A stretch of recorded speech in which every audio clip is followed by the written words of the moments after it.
A very warm welcome back to Chang International Circuit here in Buriram, Thailand. On track in this first session after lunch with the ASB 1000 class. And on your screen you can see there Lachlan Epis for Evolution Sports. And a resplendent mint green BMW. He's aboard. Very unfortunate early crash in this morning's session, so didn't record a time. He's got fellow BMW rider Marcus Reiterberger, the defending champion, just behind him.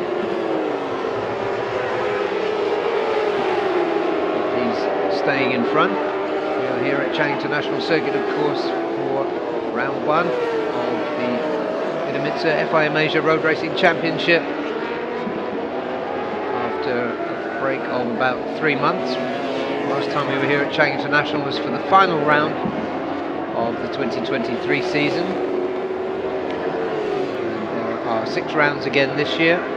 Next up we'll be going to China, to Zhuhai once again. Japan, Indonesia, Malaysia, and back here to Chang International. So Lachlan Epis, number 83. Hoping for a much better session this time around.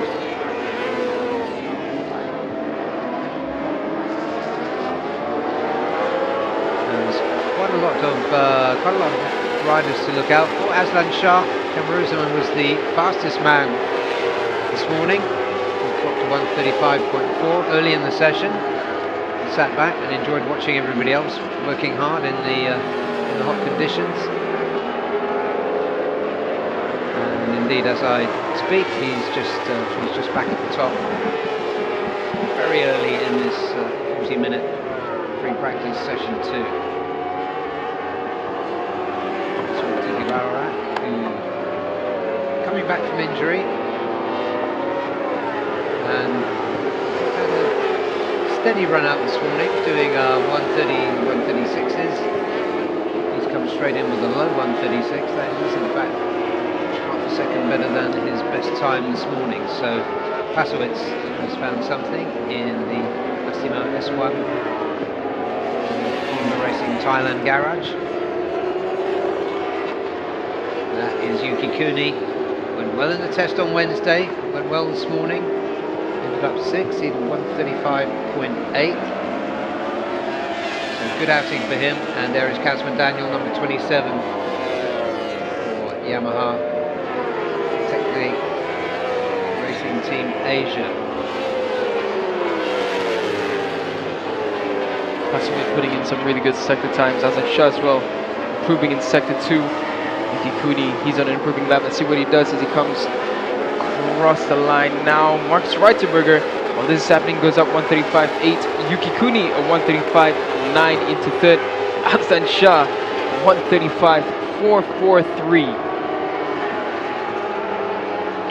That's just a shade slower, a few hundredths slower than his best time this morning. So the Malaysian 2019 ASB 1000 champion starting this session very well indeed too, and just put in a fastest sector 1 this time around. Sachiro Minamoto just gone through, and the number 23 on the Honda Asia Dream Racing with Astimo as his teammate. Number 21, Zakwan Zaidi. He won the championship in 2022.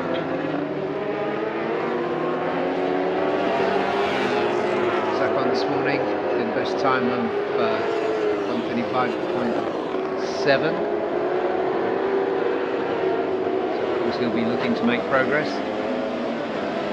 This Honda is pretty much all new. All new as Hondas tend to get for this season. It is, according to Andy and Nakarin, whom I was able to grab some time with yesterday. It is a very new machine in many different ways. There is the number 55 machine of the rider that's been hogging the headlines ahead of this opening round. There's Sharin. returns to this championship after a short layoff of about 13 years, during which time he's done Moto2, World Superbike, and of course MotoGP. So it's fantastic to have him back in ARRC, and he's on board Ducati for JDT team. Yuki Kuni on the last lap, he just improved up in second at 135.513. He's improving again. Azan Shah, he just came in. I think I just heard the BMW pull into pit lane. He was setting even the fastest sector 1, but backed off sector 2 onwards. So for now, Yuki Kuni's on charge. Hafiz Sharin on screen now. He's looking to keep improving. His first sector was actually really good this time for Hafiz. Slowly finding the rhythm run the Chang International Circuit with the brand new Ducati B4R. As we were saying earlier, we can only expect improvements. They were unlucky in missing out on the first the pre-season test on Wednesday. So they've had to start from zero really this morning, because they don't have base data to work off. Sharp back in the pits already. So that was his BMW you heard. What was different about his BMW compared to the others, Daniel? Oh, it's just that pit limiter. It just sounds so deep. It just goes pop, pop, pop, pop. It's very distinctive if you're around pit lane. Yuki Kuni's consistency though, 135.5 is fastest. Second fastest lap of 135.555. Reiterberger, who was third fastest this morning.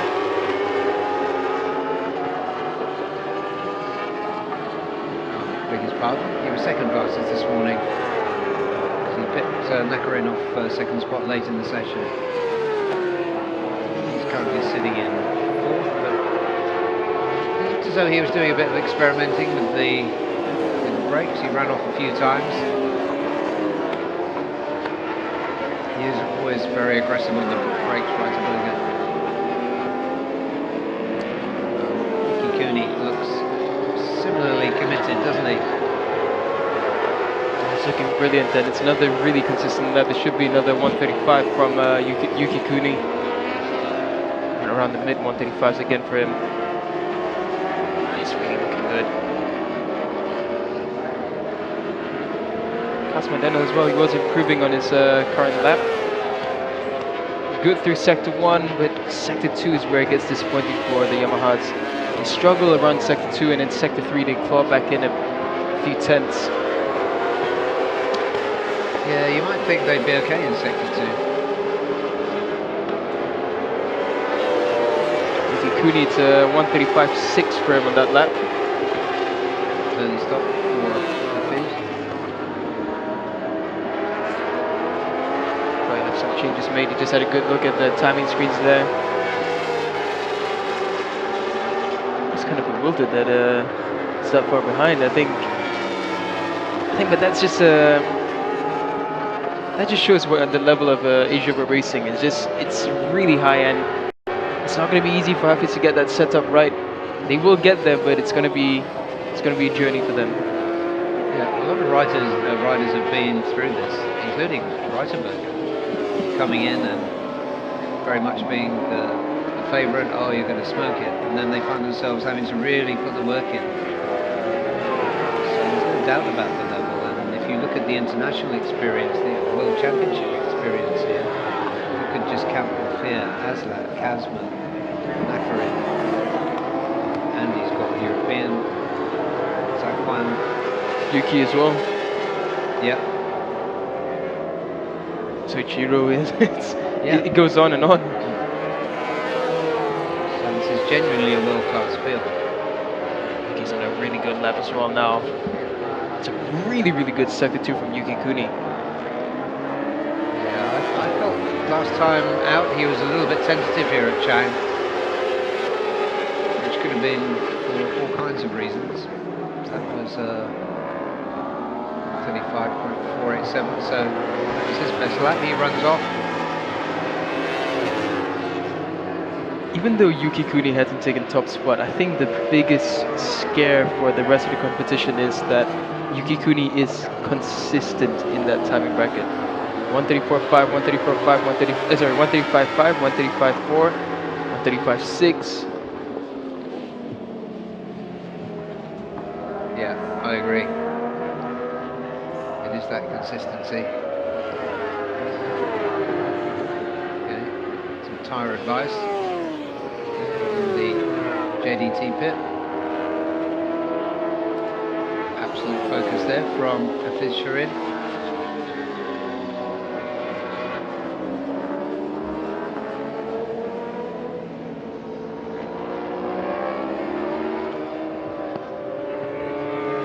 Here's Soichiro on screen now.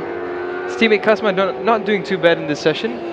He's up in 5th at 136.087. He's 0.644 behind Asan Shah. Yep, and we're on board here with Soichiro Minamoto, debutant to the class and 2023 Supersport 600 champion. The title he clinched here back in December.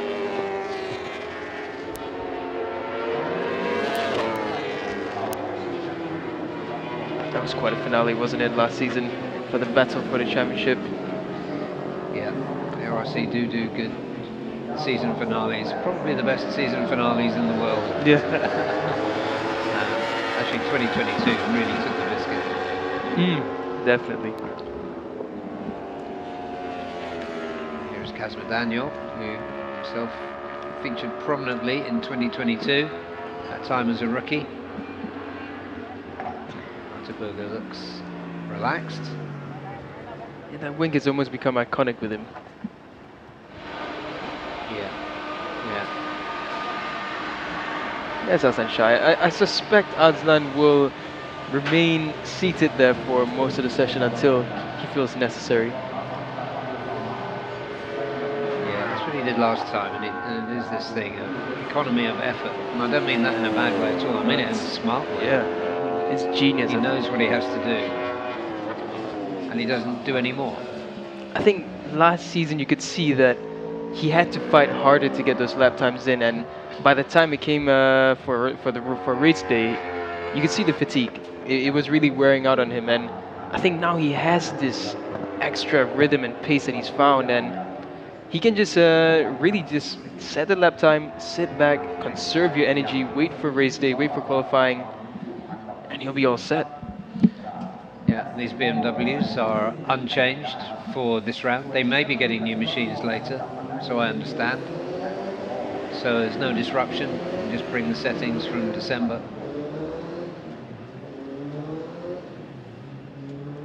So cheer there with the debrief, and Kasma now will be coming back into pit lane as well.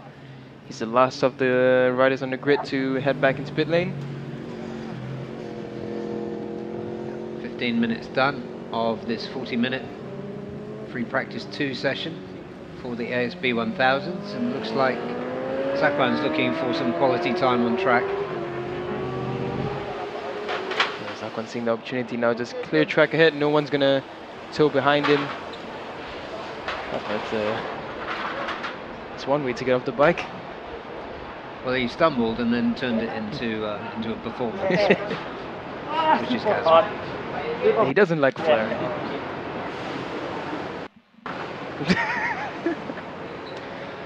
He was listening. He was, yeah. Here's Zakwan now. He's made his way out on track. He's a bit further behind than we would have expected, but then again, the top 8 are gapped by just over a second. So it's really closely packed, this group. Yeah, 136.6 best lap so far. So that's deficit of just over a second. Which you wouldn't necessarily expect that. I was just going to mention about Hafiz. Of course, this is only from what we can see. You know, I haven't had the opportunity to chat with Hafiz yet, but it looked, from my suspicion, like he was struggling to exit on further through turns like the last turn. You could see that he was trying to get the power down, but he didn't have the confidence. And the second he gets the power on, he's just wheeling out, and it's just tough to control at that point. So, yeah, I saw that too on the exit to turn 12. It seemed that way, yeah. It's untidy coming out of there. Exactly, yeah. So maybe that's the conversation between Dunlop, his crew, and all while he was in pit lane. So hopefully they've sorted it out, because we know that Panigale V4 is really powerful. So hopefully they found something now, and we can start seeing some decent lap times coming in.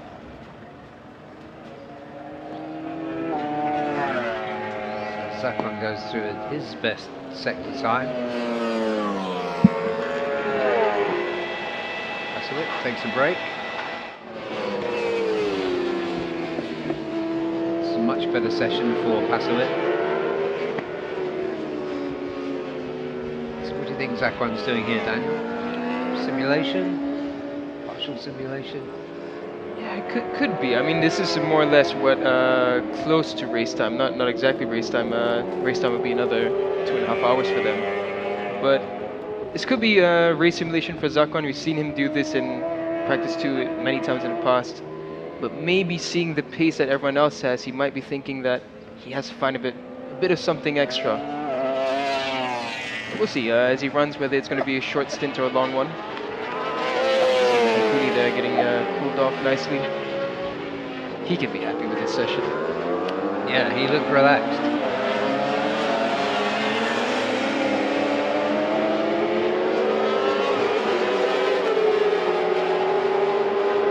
Just heard the sound of a Ducati going by there, so we have his somewhere in front of Zakwan.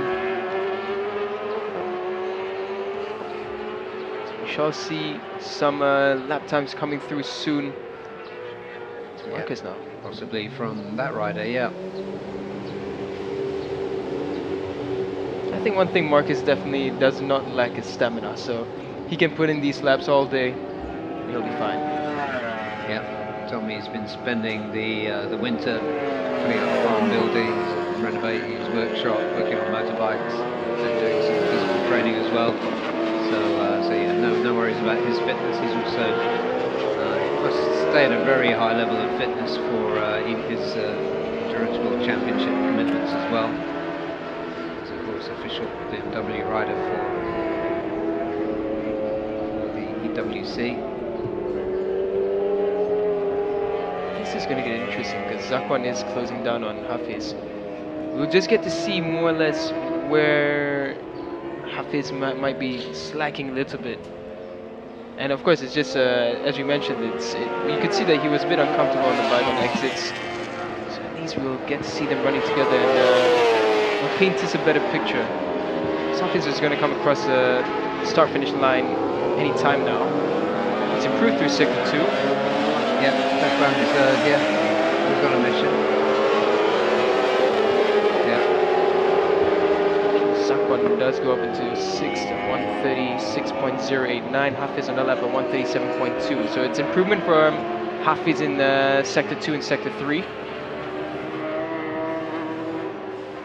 Just looking at the sector differences. So it was really in sector 2 and sector 3 where Hafiz was lacking. But for now, this lap itself, Hafiz is better than Zakwan across sector 1. This might be a good one coming in from Hafiz. Maybe he feels a bit more comfortable now on the bike after those adjustments. Yep. Cooney gets ready for another stint.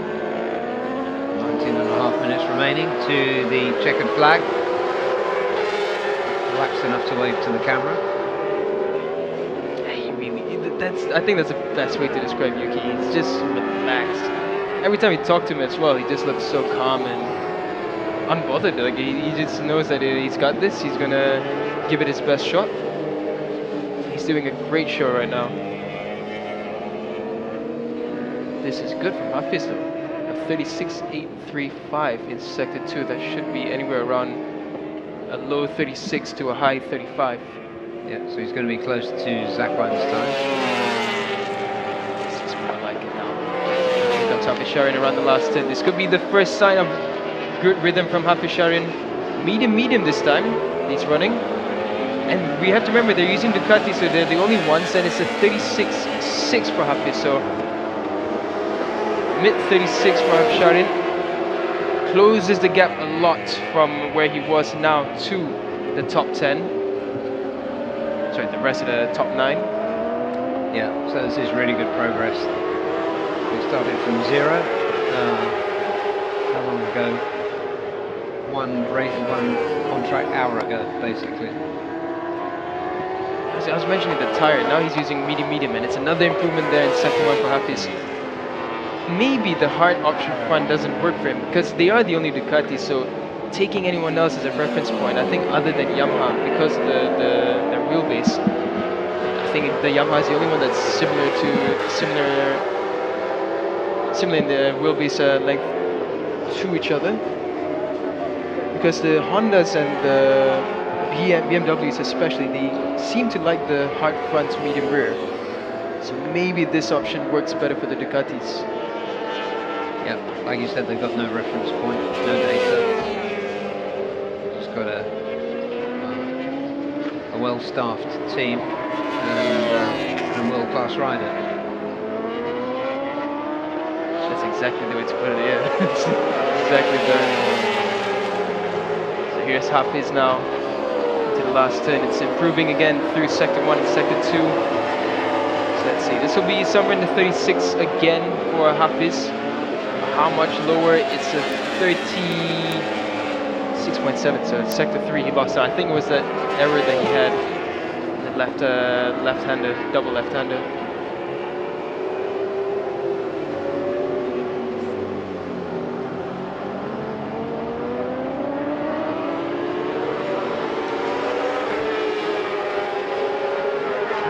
Looking down the order there is quite close to 135s. Not sure which Honda rider that was. It might have been Nakarin. It's been quite a session, so it'd be good to see him pushing again after staying at or close to the top in free practice 1 to pass it out again. 41, that is Nakarin Terapuma back.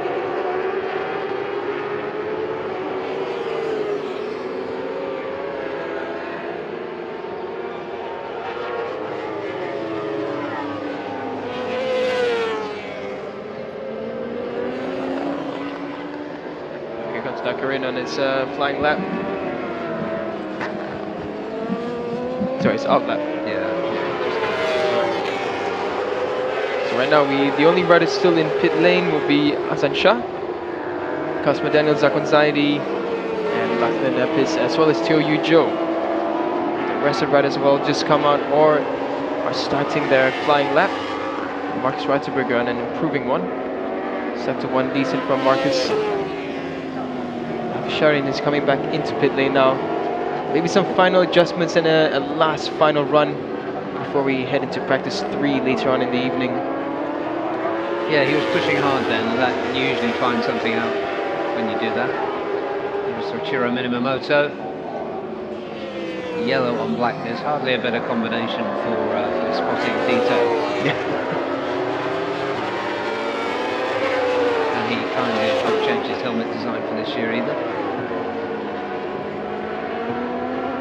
Soichiro will be looking for something, and that was the front, nearly completely gone.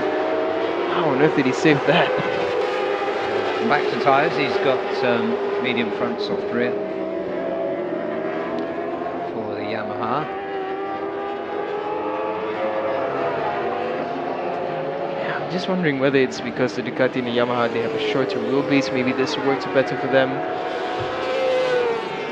Something very technical, very nerdy, but I will find information when I can about this just to figure out why perhaps this is the preference. It could just be down to rider feeling as well. Yeah, sure.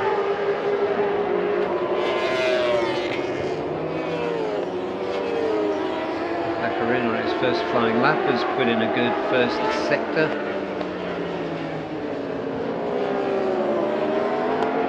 Marcus Reiterberger on the lap previously, he did a 135.8.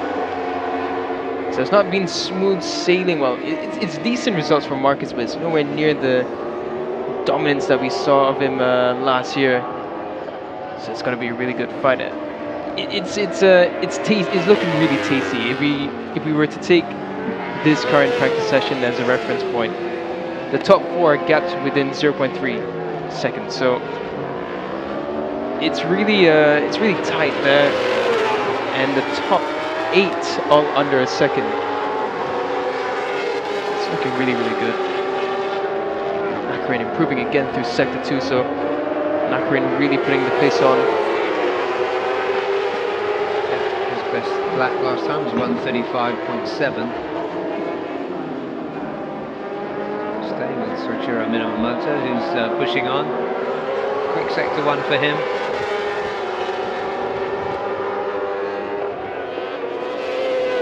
One thing that is surprising for me is that Hafiz Sharin's top speed has been no match for the BMW. And I say that only because the knowledge that Ducati has been the top speed king for quite some time now, and he's doing a 291.9 kph across the speed trap. Hasan Shah, on the other hand, a 299.2, and even Nakarin a 298.3. So, is it electronics related for Hafiz currently? It's so much speculation. It could be. I mean, we know from last season how quick the BMWs and Hondas are. There's nothing to choose between them, other than perhaps how they deliver the power. But yeah, you'd expect the Ducati to be on the par, at least. Let's put it this way, right now, his top speed is mirroring Soichiro's, which Yamaha, as we know, has been the slower of the 3 manufacturers of last season. So, top speed-wise, that is. Yeah. So right now, Soichiro finds improvement, goes up into 8th, pushes Andy Farid down into 9th, 136.2. Go. To the JDT pit. Helmet and gloves off for his Sharin. Might not come out again. There's 11 minutes remaining. Maybe he'll get a couple of shakedown laps. Yeah. I think they're trying a different brake pad out, because I did see one thing, which was Yukikuni running wide there, but yeah, for Hafiz as well, coming into the first turn, maybe the brakes were too bitey, and he was just causing him to go on a stoppie. Maybe that's part of the struggle. There's a lot of things that they'll have to figure out, and they only have today 3 practice sessions to do so. That's it. You have to avoid the temptation of changing too many things at the same time, because you might not be able to isolate what's made the difference. So yeah, they need a lot of discipline in this process to make progress. But they are making progress. They are, definitely. I mean, the gap to the top right now is 1.2 seconds. So I think just for the thought of, if they did manage to come for the test the other day, they would have definitely found whatever they've been struggling with today, and found a solution for it. And today could have been a different story for Hafiz Sharin and JDT Racing Team. So for Hafiz Sharin fans, the only thing that we can say is be patient. It will come. It's just you just have to give them time. Nakarin has put himself pretty much on the best time that he did this morning. A couple of tenths short. Yeah, Nakarin's been good. He's a really good fighter on the bike. Right now he's found himself in the top 5, just 0.4 away from, just under 0.4 away from Aslan's time. It's just set in another fast sector 1 as well. Yeah, really aggressive on the brakes there into turn 3.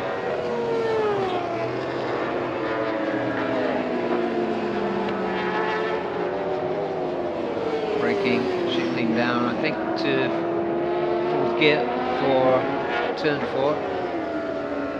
We just, the rear tire was just floating as he entered there. That's proper hard braking through the...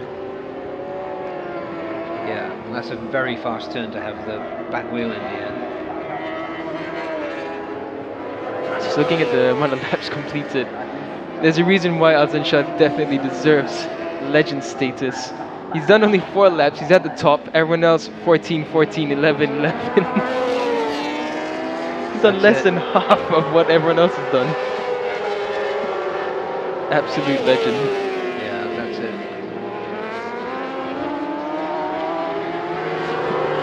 Economy of effort in the sport is a a real talent. He shows restraint as well as talent.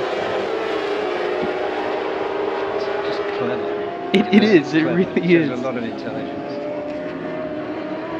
I'm sure the rest of the field wish they could have that confidence right now. Ooh, Soichiro wasn't a good one, but Sector 2 somewhere he's lost it.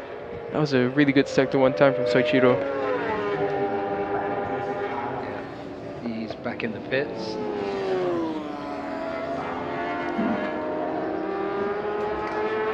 Just looking across, just waiting to see whether or not we see Hafizharin for a few more laps in the session, but it's looking less likely now. Sector 1 for Nakarin.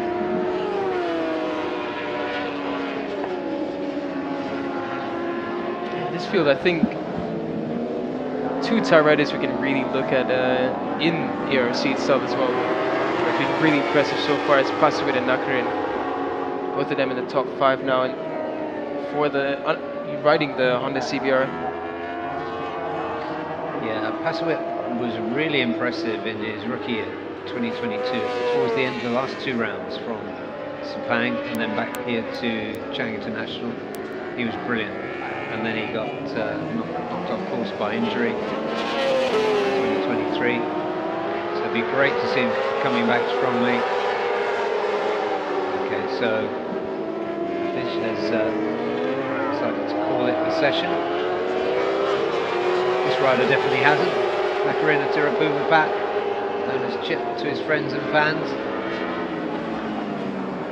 Some good pace, last lap 135.8.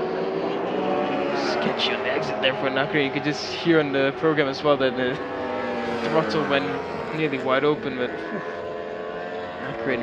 And the best part about it, he just keeps on going as if nothing happened. He's fine with it. Yeah, he really is. Yeah. It looks sketchy, but he's under control. He likes it that way.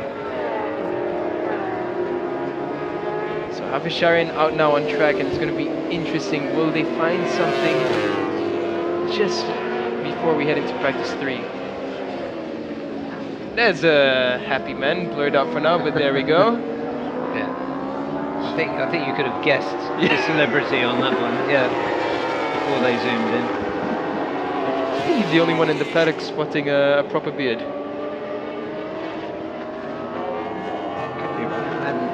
Given that any kind of analysis, but well done, Daniel. Another dimension to the ARC commentary, ladies and gentlemen. Take a bow, Daniel Burgers.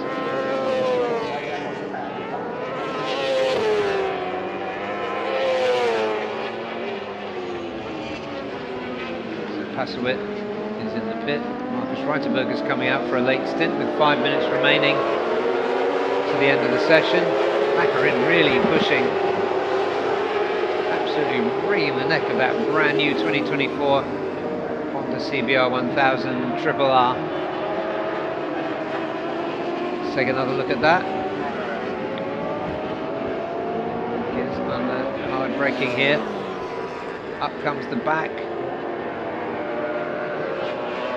God, that is all over the place. He squashes the front tyre into the tarmac. That was Nakarin really wringing the neck of that Honda.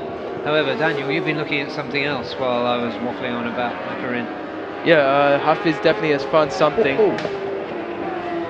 That's a good sector 2 as well. It's a great sector 1. It's a good sector 2 from Hafiz. This could very well be a 35 or a very low 36 from Hafizharin.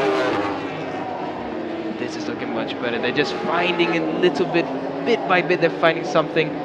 Hopefully that whatever they were doing with the brakes was the final piece of the puzzle for Hafiz, and after this it's just going to be step up, step up, step up. And even top speed wise, 298.3, that's the fastest we've seen the Ducati this weekend. Here's Hafizharin now in the last 10. That's a hard option, that's a qualifying rear. Qualifying rear? He's just gone up into 3rd, but that's a green strip on the rear tire. That's a qualifying rear tire that they're using in practice 2. I didn't even think that was even allowed. Okay. Sorry, he hasn't gone 3rd. There was a glitch there for a second. Yeah, there was. He's in 10th. So, all right. he has done a 35.4. So he should be third right now. Sorry, there's a glitch on our timing screens, but right. Well, that will sort itself out. But what's confusing me is the qualifying time. yeah, what? I can't understand why they put the qualifying tires on in practice 2, which just means that they don't have the qualifying tire now for qualifying tomorrow. Yeah, hard front, qualifying rear. That's going to be a lot of push.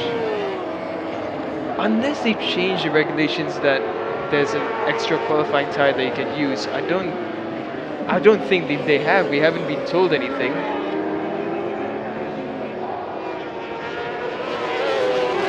Oh well. Let's watch this space. Definitely we'll try to get some information as to why the choice of a qualifying tire in this session was, but now we follow half a shot in. So the lap time that we're seeing now is almost redundant, because using a qualifying rear, it brings a whole different it's a different ball game altogether. Well, it brings up to a second. It takes up to a second off the lap time, so there's less meaning, unfortunately. So yeah, and that's his second flying lap with the qualifying rear. So with the heat going on, I think that's the tire pretty much almost cooked now. So yeah, this is interesting. And he's put on the hard option front. Yeah. So yeah, I mean that's going to be pushing all that grip from the rear on a hard front. That surprises me too. And I just wonder whether the timing screen's got something to do with him using a qualifying tyre in pre-practice. Yeah, I don't know. No idea. And I don't think we've seen them run the soft rear today yet, have we? No. I think it wasn't practice 1. It was just the hard front, medium rear. This session was medium. Yeah, this is a developing story. We'll see what happens in practice 3 and how he fares then. Yeah, and I've got a smile on my face now because Aslan Shah, Cameroonman, is still in the pits and still at the top of the timing screens. And this is how cool he is. He's only 44 hundredths of a second quicker than Yuki Kuni. So that's the session done for Fisherin. He trundles back into pit lane. And he said the use of the qualifying tyre there is a real point of interest.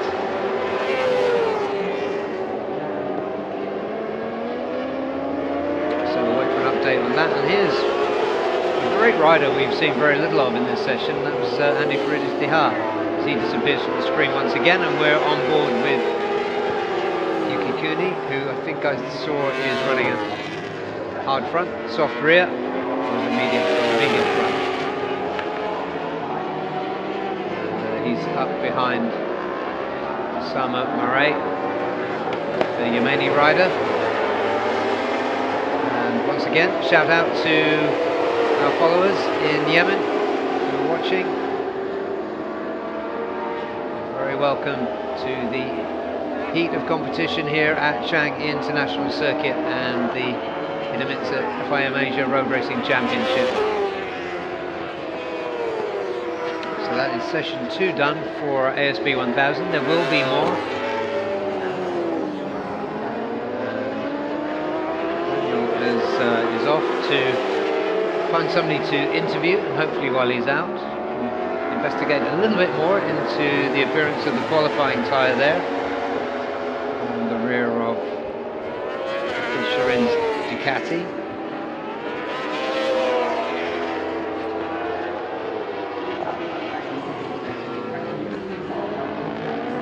Schreiterberger, second in the first session and third in the second session.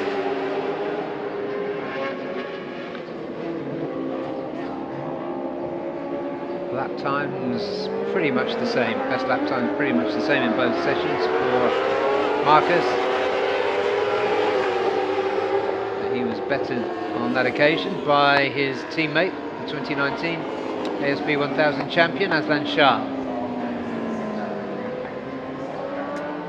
And coming up into 4th place later in the session there is Andy Farid-Izdihar. Let's take a look at the results now in glorious Technicolor.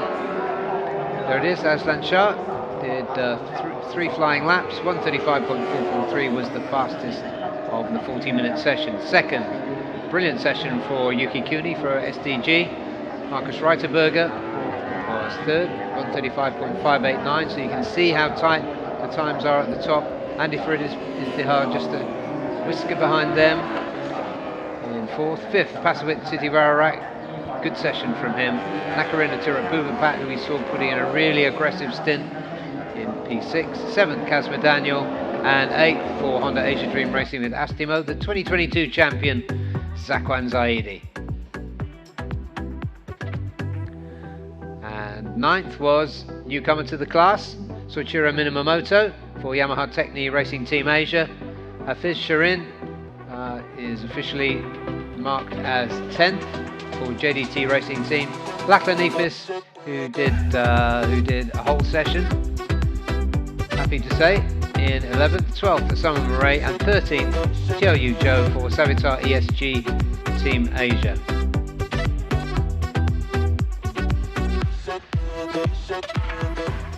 So we're going to go now to Daniel, who is in pit lane. So let's see who he's found to talk to.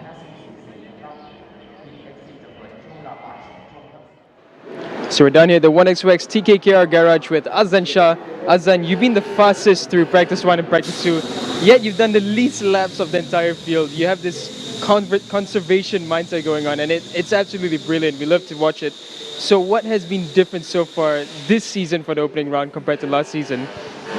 Well, to be honest, Daniel, I have to play safe because I have only one engine, so I don't have engine spare, so I need to keep my engine fresh for the race. And also I try to focus every time early out, and I try to attack in the beginning. And yeah, I very happy because the bike was very good, turning was okay, everything. The guys worked very hard to make this bike works this weekend. So I'm happy. I just want to keep this momentum for the next session and get ready for the race. We've seen you doing a lot of fitness stuff in your social medias and stuff. Do you feel that has helped you so far in the riding? Yes, of course. Yes, of course. A little bit. I want to do more because you know, when we get older, the body is getting low mileage. So I need to keep fit and keep fighting with myself. Thank you so much, Aslan. Good luck for this weekend. Thank you.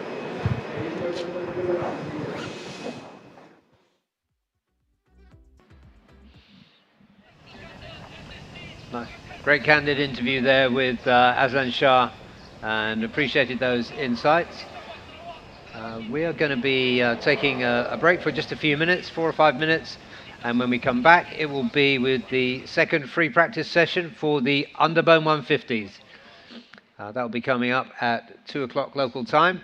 We'll see you in a few minutes. You are with us for day 1 of round 1 of the IDEMITSU FIM Asia Road Racing Championship, live from Chang International.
And thank you for staying with us, or as appropriate, a warm welcome to Chang International Circuit.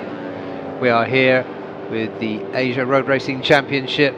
This is the first day of the first round of the 2024 season, and an eventful day it's been so far. We are on track for the second time today with the Underbone 150s, and quite a lot of changes here, not least the colour scheme to that bike. That is the Racetech 60 team colours for this year, of none other than double champion Wayuaji Trilaksana. And this season, another new look to the team is that he's got a teammate for the season, Aditya Fauzi, a very rapid man to have on the other side of your garage. So there is Wayuaji taking a look around on this warm-up lap.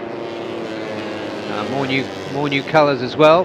That was Cardinals Racing colours for this season. They've still got the bright yellow wheels. And just going through there was Fariz Putra, new rider in the team, or new rider in the championship rather, who performed impressively well in the first session this morning. And he is paired up with Mohammed Akid Aziz, another former champion, another former Underbone champion, and a rider who finished the 2023 season in phenomenal form.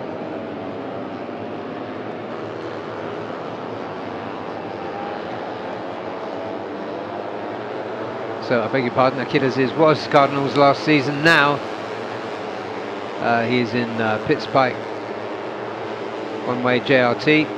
It's number 11 there, a familiar number, but on a new bike is Ahmad Fazrul Sham in for Cardinals Racing. Great session for him in the open this morning.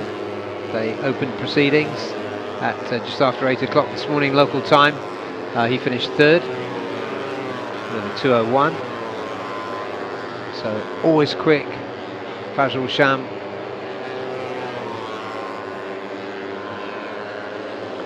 And for the time being, shadowing his new teammate, Fariz Putra Fadil.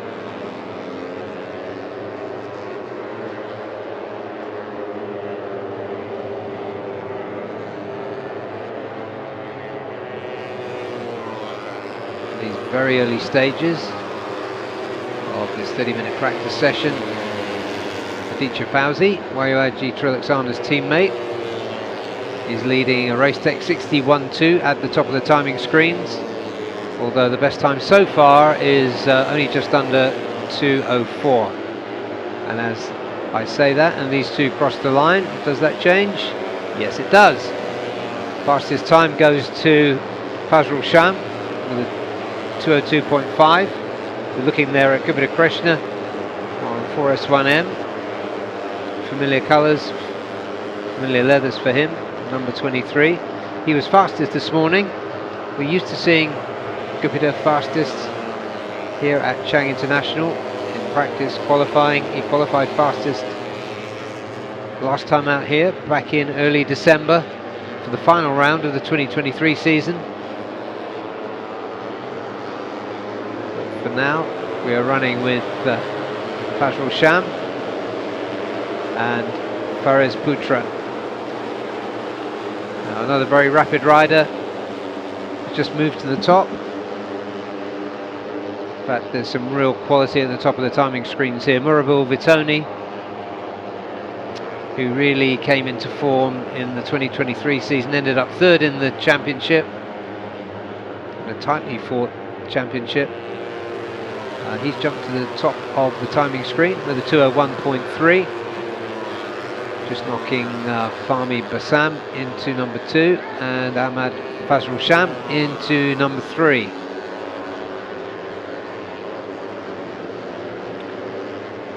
So Fahmi Bassam also for Yamaha LFN HP 969 Indonesia Racing Team. Number 50 there, another familiar number in this field. That belongs to Afif Amran. New rider in for Pittsbike. Pittsbike One Way JRT Tech 2 Racing Team, to give them their full name. His teammate is none other than Akid Aziz.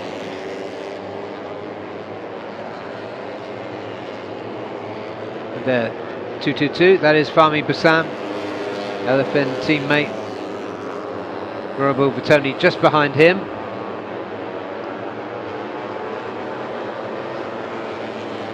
And Husni Zainul Fauzi, also for LFN, just behind them.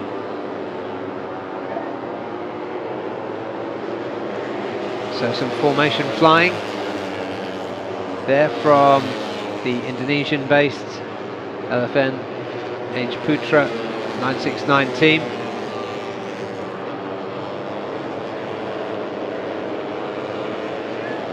Could be a change from Fahmi Bassam this time. He was very quick around that lap. No, he doesn't take the top place, but Murabul Vitoni stays there. But jumping up into second is another newcomer to the class, Rekat Yusuf Fadila, also from Indonesia. So he comes up with a 2:02. That's 0.7 adrift from Murabul Vitoni at the top, and Afif Amran for Pittsbike is in third. Fahmi Bassam now knocked down to fourth, and Fazrul Sham in fifth. Shafiq Rosli is in sixth, the exciting young Malaysian. Akid Aziz seventh, and Aditya Fauzi eighth. 157, that is Murabul Vitoni. And look at the stance on the bike there from the 143 machine there of Husni Zainul Fauzi. He must be a very tall rider, have his legs sticking out quite that far. That's going to cause him some disadvantage in the slipstreaming situations. But let's see how that works out.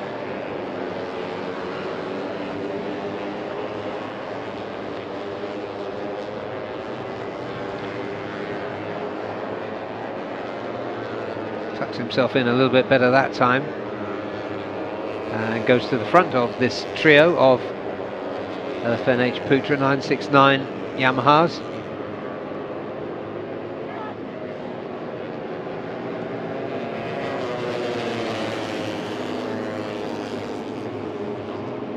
There you see again, as he crouches, as he puts his head down, his knees come out.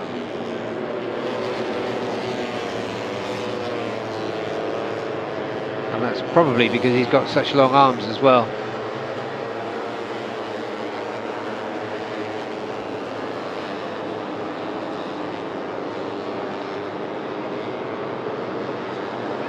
There's a surprising number of tall riders in this class who go extremely fast. The most legendary has hung up his leathers for this year, that is Fazli Sham, who, if he's watching, as well he might be, as he has a brother here, not to mention a decade or so of interest in competing in this class. He is missing this season. It's one of the SEK Hondas making their way out through the side door into pit lane. That's Hafiz Farel Razyadan. Now that orange and black is how you spot the Pittsbike machines. That's Akid Aziz on board, taking a look behind. And behind is one of the 4S1M Yamahas. That of, can't see the number, but I think that's Gupita Krishna.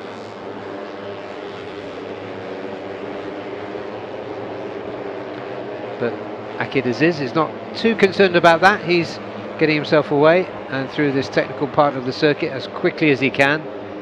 He's a really good rider at running alone, Akid Aziz, so he's going to be quite happy doing this. Currently down in 8th, 1.3 seconds off the quickest time so far.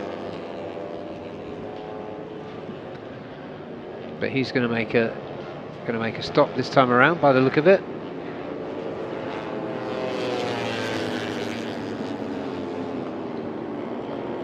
So in comes Akid Aziz, and there's one of the Race Tech 60 bikes coming in after him.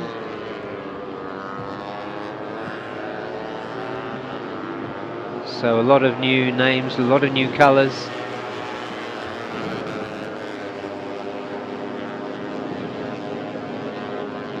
Will Bertoni still recognisable, although the bike has changed shape. And the only thing that's changed about this bike on your screen now is the number on the front, which is a massive number 1 for the 2023 champion Nazil Izzat Mohammed Baudin. Yeah, they put the big number 1 there just in case you forgot who won and dominated the Underbone 150 last season. Yeah, it was a magnificent season for Nazarul, particularly the middle part of it, where he really made it almost untouchable for everybody else.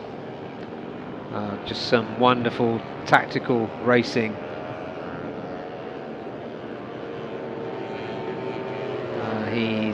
He hasn't gone well here at Chang International. We were talking about this morning, but just to touch on it again, people say, oh, he doesn't go very well at Chang International. I'm quite convinced that that's got nothing to do with Chang International or the rider. I think it's just to do with the run of the luck. Yeah, in Underbone 150 especially, there's a lot of luck in play. Yeah.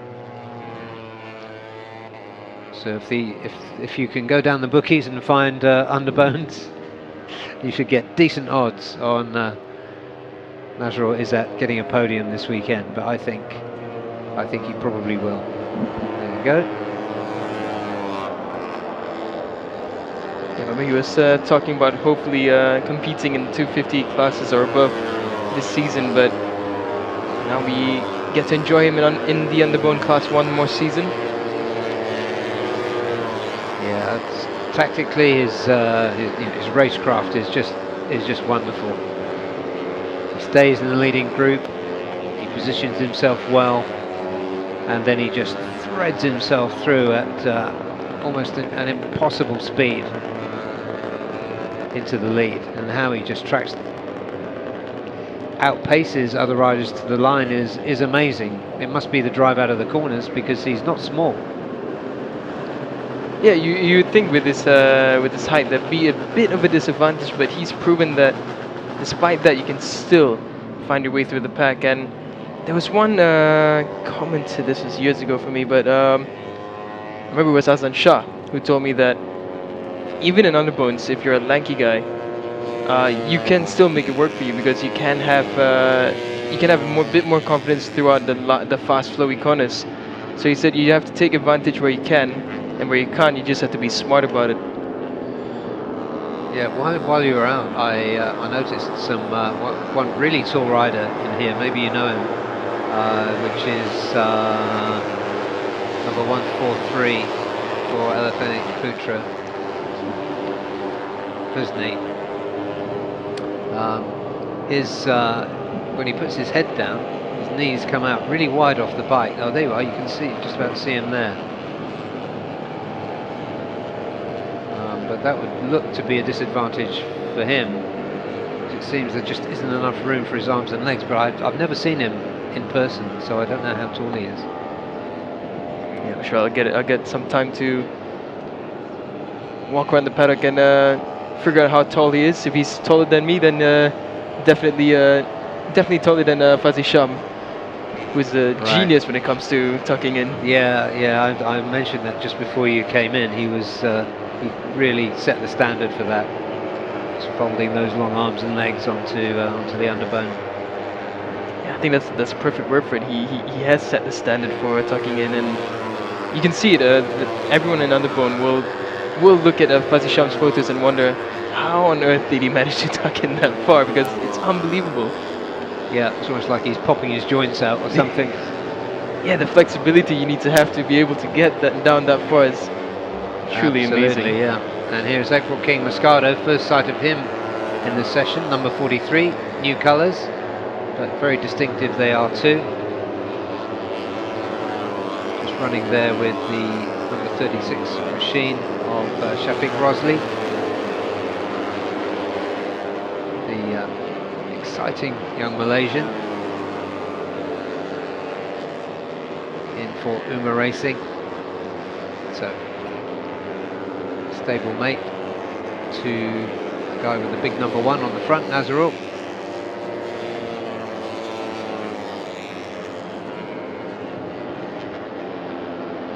So we've got some good newcomers near the top of the timing screens at the moment, Daniel. Husni, Breakat, Fahmi Bassam, not exactly a newcomer, but newish. Yeah, I'm really impressed by Husni, but then again, the team that he has under him is it's no slouch. We've seen what they can do. I think Rekat Fadila he is impressive in this session. I think Afif as well, managing to meet expectations. He's in the top 5. Yep, here we've got Fazrul and his teammate Fares. He was impressive in the first session. Currently on a 2:03. Best time so far is set by Morabul Vitoni early in the session, 2:01.3. So those two trundle off together.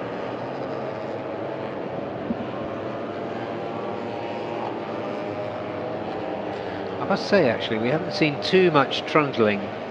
We've seen much less trundling in underbones and 250s than we've been used to seeing. So, I'd say somebody must have had a word, but there have been many words over the years, and it doesn't seem to have made any difference. But pleased to see that they're going much closer to race pace all the time. I wouldn't be surprised if the stewards just told them, "Look, we've had enough of it for the past few seasons. Now the fine is 1,000 euros." Yeah, I think it's got to be position. Could be that as well. I Yeah. mean, I can remember as an official, whenever there was a fine, the rider would come up with his dad or his mum.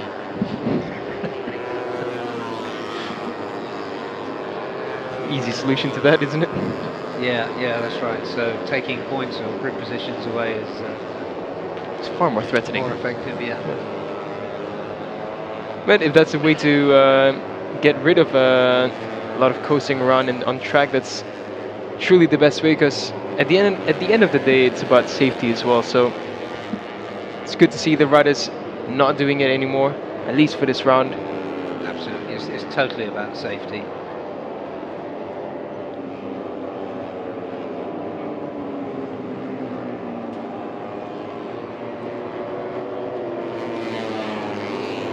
Up on the screen there, that's Morabul. Yeah, and the number 17 there on the white and mint green machine there is Masato Fernando, making a welcome return to this championship.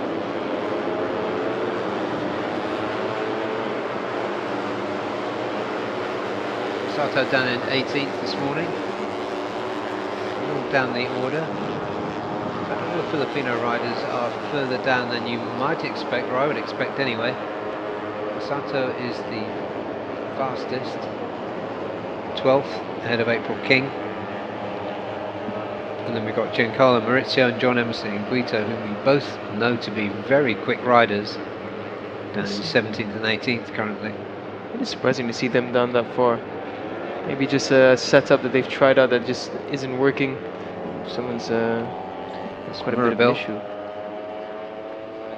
Looked like he had issues braking or slowing down. He's taking a good look. A couple of others following him. And that's Aditya Fauzi copying exactly the same thing, also looking down. So what is that? There's 43 with the white helmet. That is April King. 27 is looking down here. Giancarlo Maurizio, number 27 there. Faisal Sham and Alexa Faris Putra, they went back to pit lane, but I think it was just to try and catch the train of riders coming out. Yeah. see Gupita in that group as well. He was fastest in free practice 1 and currently down in 10th on a 2:03 in free practice 2. So with just under 7 minutes remaining, expect Gupita to pull the pin. There he is, just looking behind in the background there at the 2 pit bike riders who went off track.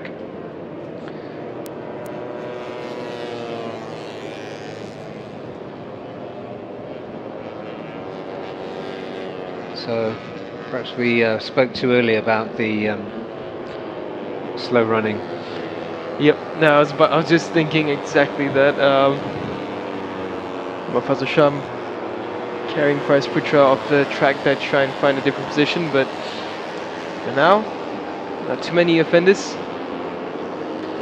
Yeah, going in first there was number 36, Shafiq Rosley, on the familiar colours of the Uma racing machine.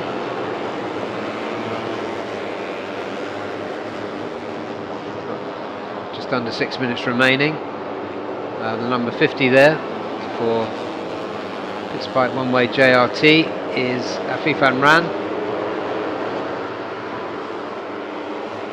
And then he's got Shafiq, and I think that's Nazrul with him. John Emerson Gito, number 22. Just behind Giancarlo Maurizio, that's number 27. Yeah, it's a bit hard to make out that white outline against the yellow color. Yeah, exactly. You know, you can see a bit clearer. Yeah. Any graphic designer will tell you that black and yellow work really well. White and yellow, not so much, but it works okay on that bike. It does, On yeah. on those Uma machines. Yeah, the easiest number to spot would definitely be Soichiro's and ASB. Yes. Or Nazrul Izzat's big number 1. Those two. Yeah, that's just size. Yeah. Size matters in underbones. Just leave it there. But now just over 4.5 minutes left in practice 2 for the ARC Underbone 150s. This will be their final practice session before the next time we see them will be in qualifying 1 and 2 tomorrow morning at 8 a.m.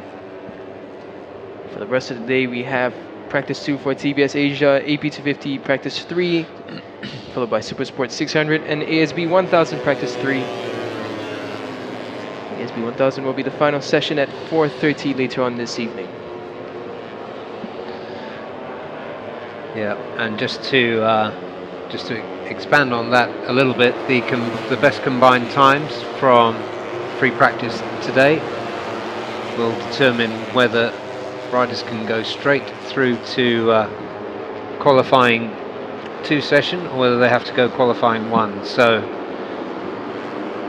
if you have qualified in the first 12, you can go straight through to qualifying 2.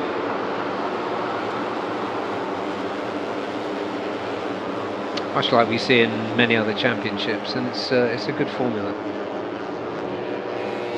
Matsuli just got up into 8th at 2:02.544, improvement there. Akiraziz, Gupita, Krishna and Aditya Fauzi all coming out of pit lane now.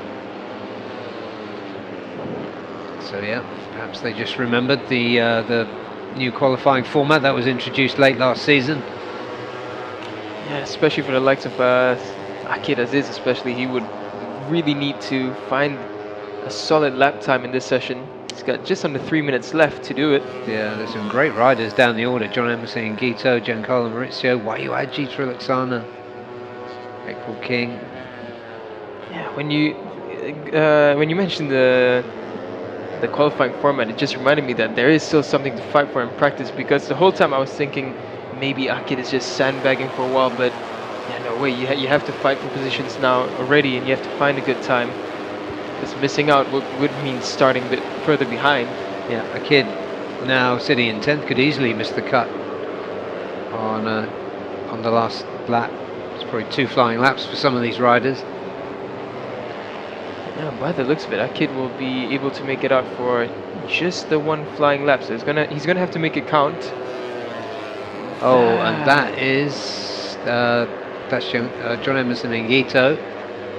Hasn't had the best start to his 2024 season. Yeah, that's truly unfortunate for John. Yeah, so he definitely won't make the cut. He'll be appearing in qualifying 1 session tomorrow. There is Shafiq Rosley, number 36.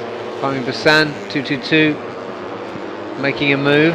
These riders will get another flying lap after this one. They cross the line. No major changes. Oh, Nazarul. Fahmi Basan comes up to number 3. So Nazarul and Fahmi are up into 2 and 3. It's a good time from Fahmi Basan there. 2:01.499 just at the end. Nicely timed run. Yeah, and Aditya Fauzi, I can see in the background there, pushing on as well. Aditya currently down at 15. So I was just looking at Akid, and he's leaving this really late. Him and Gubita, they were running together, and they're in this group now. They've crossed sector 1. So Akid is on an improving lap. 28.912 in the first sector. Again, with Underbones, it's very hard to predict because anything can happen. You might lose slipstream in the next 2 sectors. So for now, Akid is looking at a good lap. This should bring him somewhere in the top 8. Yeah, I tell you what, Aditya, that was an unusually good piece of observation by me, that he put in the fastest sector 1 that time around. Oh, so all the positions So could this be is shuffled. really interesting, yeah. Lots of riders on best ever sector 1s, sector 2s coming through now. It's a good one for Aditya. Akid as well, a good sector 2. Faris Putra, he's done a very good sector 1 and a good sector 2 as well. Yeah, Shafiq was also. Yeah, there's a lot to look at here, and on screen. On the screen we've got Aditya, Fahmi Basan, number 222. They're really laying it down now. That's Raycat amongst them as well. This is a really quick group. They go across the line for the final time. Top positions, the very top positions don't. Oh yes, they do. Fazrul Sham goes to the top with a 2:01.2. Fares. Oh, Murabul Bitoni goes. Husni goes to number 1. Oh, fantastic stuff. And 2 riders go dip into the 2 minutes. And best of all, Husni Zainul Fauzi, newcomer to the class, number 143, the one with the big, long, lanky arms and legs, goes to number 1. Fantastic finish to this session. Let's look down. Aditya Fauzi made the cut with that last lap effort. He is 12th, so he will go into qualifying 2 tomorrow. Here are the results on your screen, and there he is, Husni Zainul Fauzi, 2 minutes .692. Brilliant stuff from him late in the day. Murabul Vitoni, another great session from him in second. Third, Fazrul Sham, he jumped up late too for Cardinals Factory Racing Team. Faris Putra, what a great session for him too for Cardinals. And Nazarul Izzat in 5th. Fahmi Basan 6th. Dimas Juli at Moko for Team One for All in 7th. 8th, Akid Aziz for Pitspike, the new team. April King made it through in 9th for Uma Racing Philippines. Raycat, great session from him for SEK Honda, came through 10th. 11th was Shafiq Rosley for Uma Racing Yamaha. And Aditya Fauzi for Racetech 60 and 12th. 13th of Fifan Ram, missed the cut. Gupita missed the cut. So did Hafiz Farrell Razyadan for SCK. We saw him come out of that session early. His best time at 2:03. And 16th was 2-time former champion YYG Trilaksana for his own Racetech 60 team. 17th, Masato Fernando, who looked good during parts of that session. And then another 2 compatriots, Filipino Giancarlo Maurizio and John Emerson Ngito in 18th and 19th. And there was no time for Pirapong Louis Blumpeng in this session, the number 14 one for all rider. didn't make it out on track this time. So as Daniel said, tomorrow morning you want to keep your eyes peeled for this session. There will be combined practice at 8 o'clock. Sorry, qualifying from 8 o'clock. That's qualifying 1. The top 2 riders from qualifying 1 will go through to qualifying 2. And out of them, the top 10 will go through to a Super Pole shootout for the first 10 grid positions. So before we even get to the race tomorrow afternoon, there's so much action to look forward to with these underbones. Your thoughts, Daniel? Yeah, we'll add to that. We'll add to that later. So we're gonna head to a short break first, and we'll be back with more action right after this.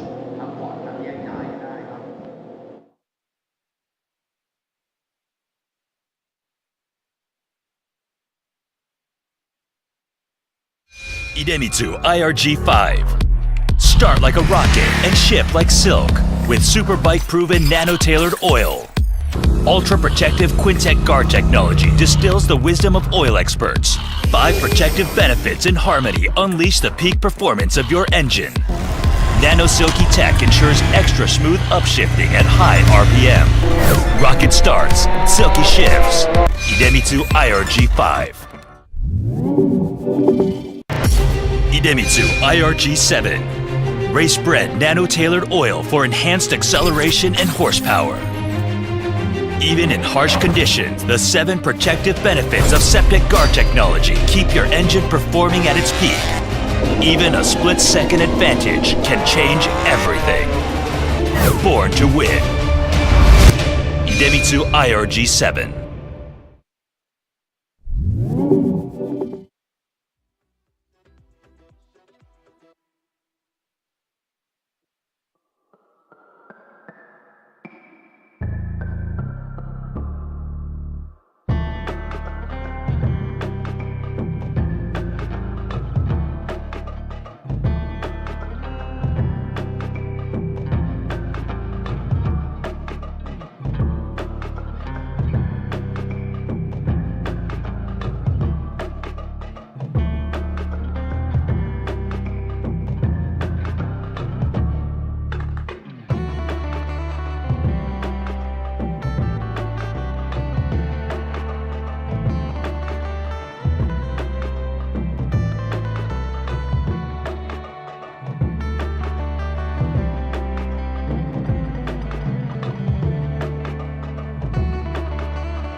very warm welcome back to our friends who are following free practice with us here at Chang International Circuit on YouTube and Facebook. We are deep into the afternoon sessions now, and this is the second and final session of the day for the TVS Asia One Make Championship. And if you missed this morning, or even if you didn't, there's plenty to catch up with here. One thing to talk about is the numbering, which has changed. So 13 was a familiar leading number last year. I can't quite remember which rider it was, but basically the riders who were in the championship last year are carrying numbers that reflect their finishing positions in the 2023 championship, and the others are all after that from 10 to 15. So we've got, by my count, 6 riders that we haven't seen before in this championship. TVS Asia One Make Championship continues to develops its machines, it's developing the riders. The rider on your screen there is new to the series, as though he has a problem there. Kim Jung-tae has been encouraged to come into the sport. Racing is not so big in Korea, but they do have an enthusiastic racing organisation, the FIM affiliate there, very keen to promote Korean riders into international championships. So we're very pleased to see Kim Min-jae making that move. Familiar looking helmet there. The pink and the green is that of Ramdan Rosley. Different number, but still pretty easy to spot. He finished 4th in the championship last year, largely due to bad luck. He could easily have been in contention for the first or second slot. Did have a rotten run of luck. Number 11 behind him is newcomer Ati Kangare, Thai rider. In total we have 9 nationalities in this championship. TVS, of course, a giant manufacturer of motorcycles from India. We also have a new race fuel partner, so Indian Oil is the official fuel partner for 2024. We're delighted to say.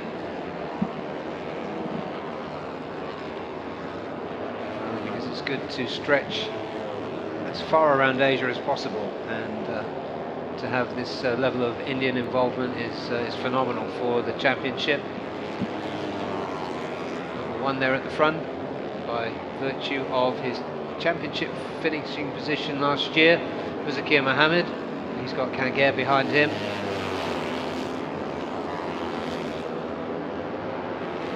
Zakir, a hugely popular championship winner, finished the championship last December here at Chang International, and looks really strong and ready to go for the title defence against an incredibly strong field this year. Who are you picking out of the newcomers, Daniel? The one that I've seen him race before, and I really feel like he has something to show, it's Ricci. But other than that, there's just so many. Sarthak, I mean, already in this session he's gone to the top. He was about to set an even faster lap time, but he's backed off for a second there. Ricci right on cue, has gone up to the top, 1 minute 50.867. Yeah, I mean, so far in the TVS Asia One Make Championship, we've seen a really compelling mix of experienced riders and newcomers. And just looking at the sheet here, it seems as though the newcomers have got a really good chance of bettering the more experienced riders. It's very early to make a bold statement like that. But right now, we've got Ryushi Takahira, Japanese rider that you rate so highly, Daniel, and Sarthak Chavan, who's very highly rated in India. He was an exciting sight to see here at Chang International. He did the last race of the season here at Chang, and he really is fast. This morning he was second fastest after Ramdan Rosley. and currently, where is he? In 14th. Just behind Borapong Malahuan. So in this 20-minute session, we're not halfway through yet. Expect plenty of changes in the order. You can see currently on the timing screen.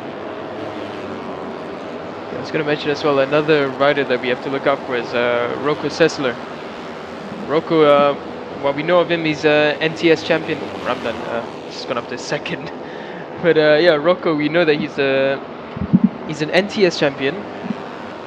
And he's Rebel Rookies Cup this season as well. So he's gone into that elite category where he can say that he is now a world. Well, Rebel Rookies Cup does travel around, so he's a world contender in the Rebel Rookies Cup. So he's got plenty of talent. He's shown it throughout his short professional career. He's still very young, and he's one we will look out for. Definitely. And it also gives us a good measure of the level of this particular championship, TVS Asia 1 Make. So yeah, as you were speaking and gesticulating at the screen, Ramdan did go to second a few moments ago. Fastest time so far is with Riichi Takahira, 1:50.867. And there is Rocco, number 15 on your screen there. He's fairly tall, probably about 180 centimeters.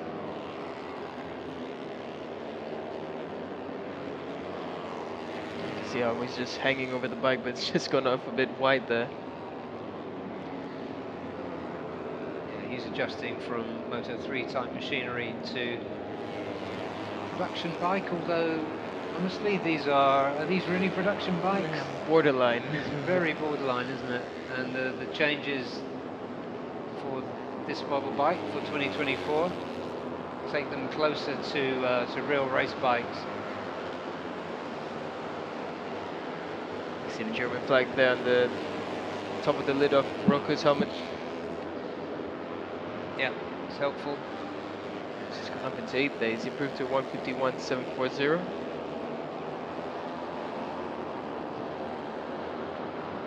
So he's within a second of the quickest, and this is his first visit to Chang International. We haven't mentioned him yet. We haven't seen the number 2 on screen. Hiroki Ono, who won 7 out of the last 8 races of 2023.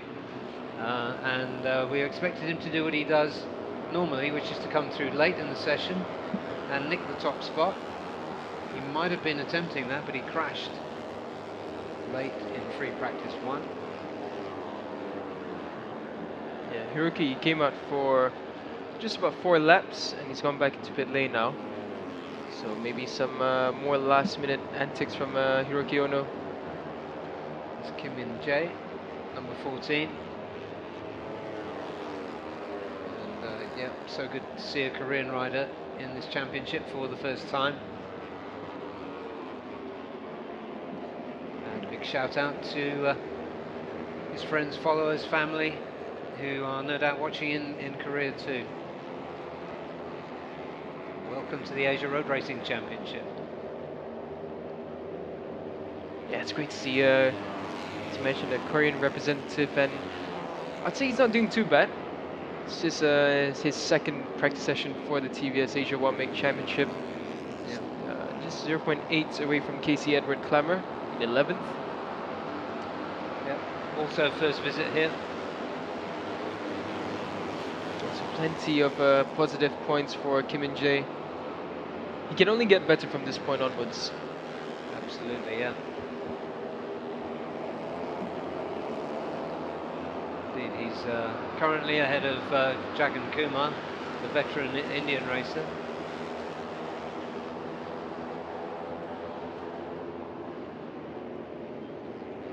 Just on Ramdan's previous lap, he set his personal best at 1:50.887. Zakir has put himself back to the top of the timing screens. Don't forget about me, I'm the champion.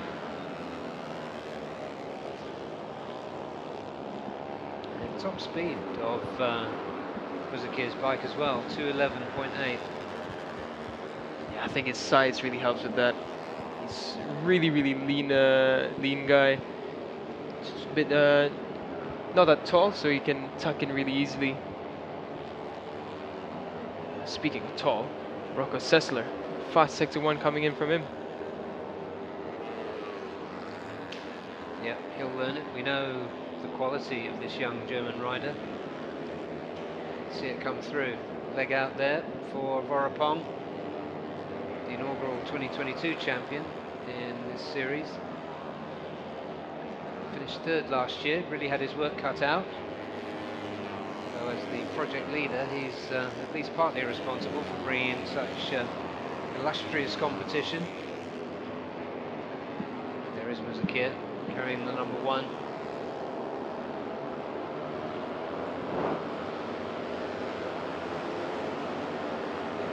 Hideki Anno's finally set a fast lap time. A 151.636 puts Hideki up into 8th momentarily, but Rocco improves up into 7th. A 151.451 for Rocco Sessler.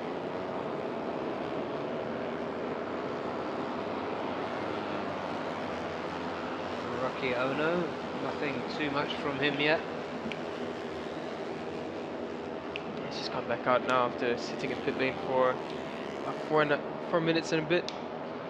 Yeah, and I noticed Chiran Vishwanath, who we got used to seeing last season. He had a good first session and is showing well again now. 6th with a best of 151.2. Just behind the much fancied Sartak.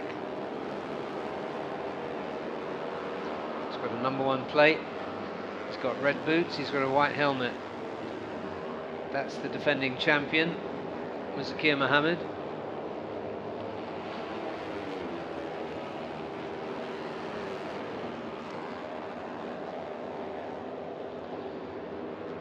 Behind him, he's got Jagam Kumar.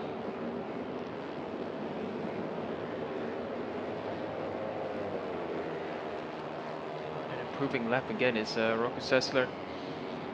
Hiroki Ono is on a decent lap as well. It's actually a really good lap coming from Hiroki. Should put him somewhere in the top 5. Well, we're getting into the final 5 minutes, so this is Hiroki's time. This is his business hours. Yep. Business minutes. But this rider's got a half-second lead. That lap won't count. He ran off onto the green.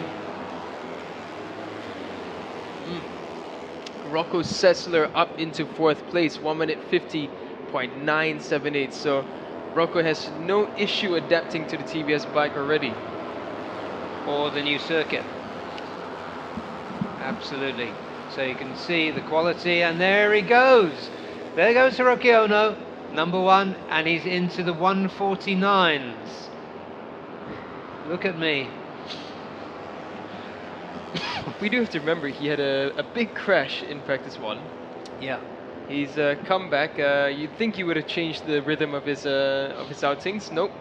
He's left it late and he's gone straight to the top, and he's gone even faster now. But yeah, that's Kim Min Jae. That's his bike gone down. So a little bit of a learning experience for the young Korean on his first visit, and that will bring out the red flags, I think. We're right at the end of the session. Can't see whether there's any debris on the track. Maybe the marshals are so fast, it's okay. Anyway, the important thing is that Kim is walking away, a little painfully, but nothing serious. Hiroki Ono has just set the fastest lap time, is improving through sector 1. Oh, and the best sector 2, as you say that. So Hiroki Ono. You can see it there just at the front of this group. It's a bit further back, that's Ramdan. Yeah, Ramdan has had another good session, and he's on decent lap this time around.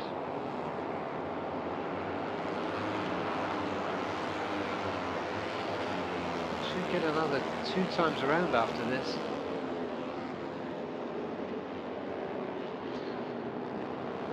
comes Ramdan.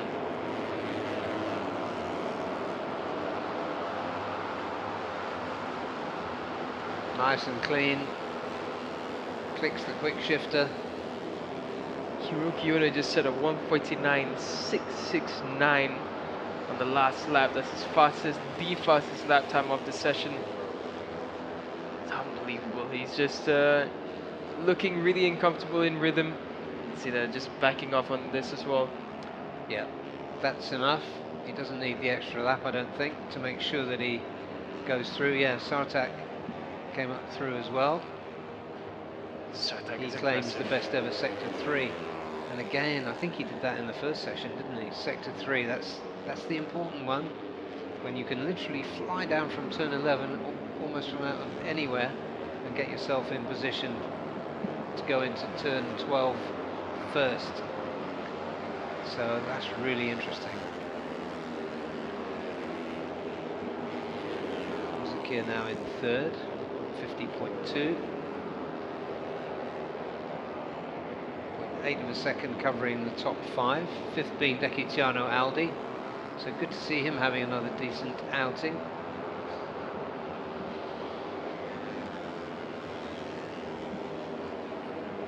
Don't see too much of this rider yet. This is Casey Edward Clamour, Filipino rider.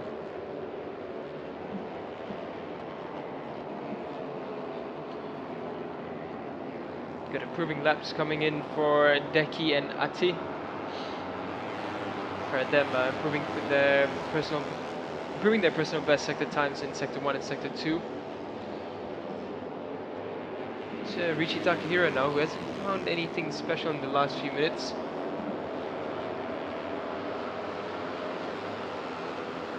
So here comes Deki. No change. Okay. That just shows how important the last sector is.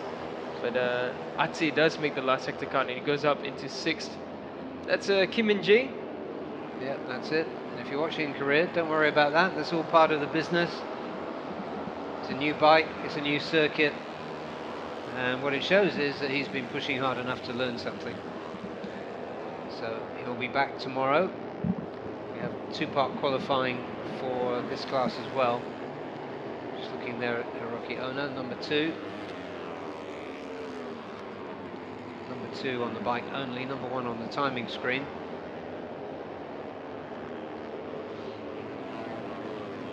So he just goes in front of Ramdan Rosley.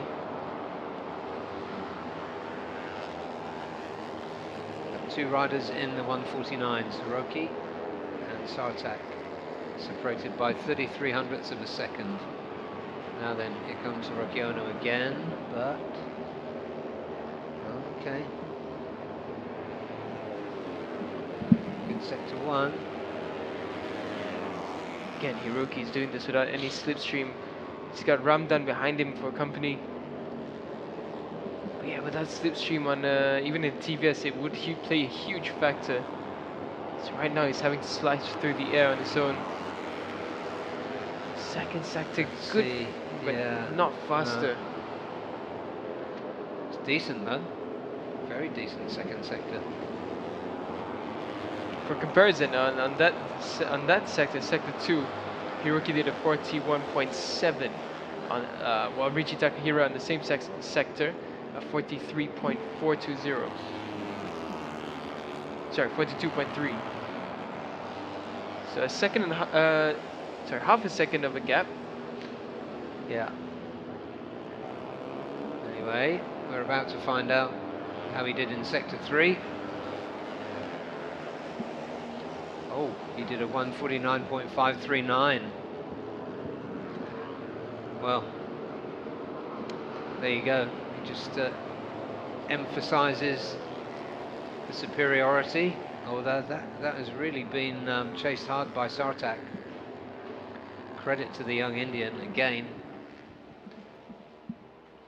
Sartak second in the first session, second in this session. And the top 8 riders here will go through to qualifying 1B tomorrow. Qualifying 1A will happen first, of course. and that will be the riders from 9 downwards. Let's have a look at those results. 149.539 for Hiroki Ono. Sartak Chavan, the brilliant young Indian, 149.7. Muzakir Mohammed, the defending champion, 150.2. Ramdan Rosli, good session from him, 150.4. Deki Tiano Aldi, he came through well. Ati Kanger in 6th, 7th. Riichi Takahira, perhaps a little quiet by his standards, and Rocco Sessler making good progress in 8th with a best time of 150.9.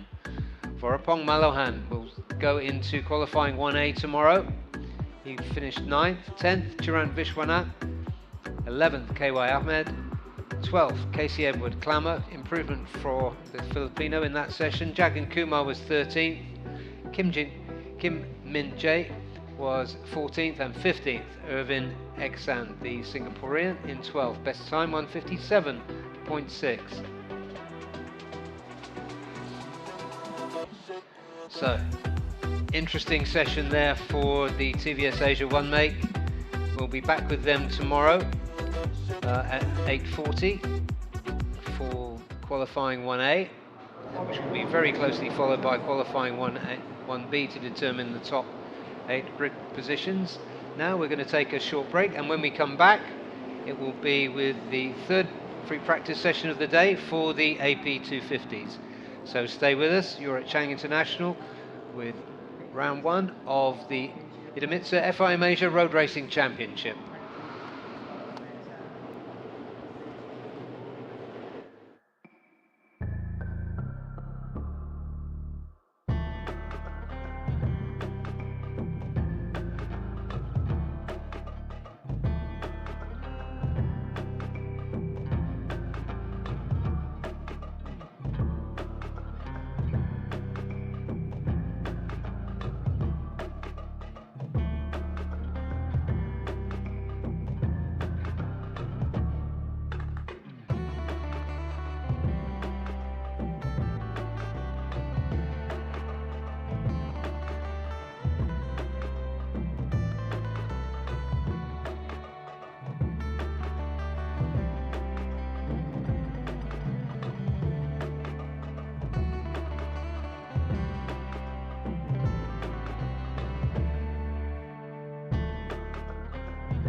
Welcome back to Chang International Circuit, where we are coming to you live for round 1 of the IDEMITSU FIM Asia Road Racing Championship 2024.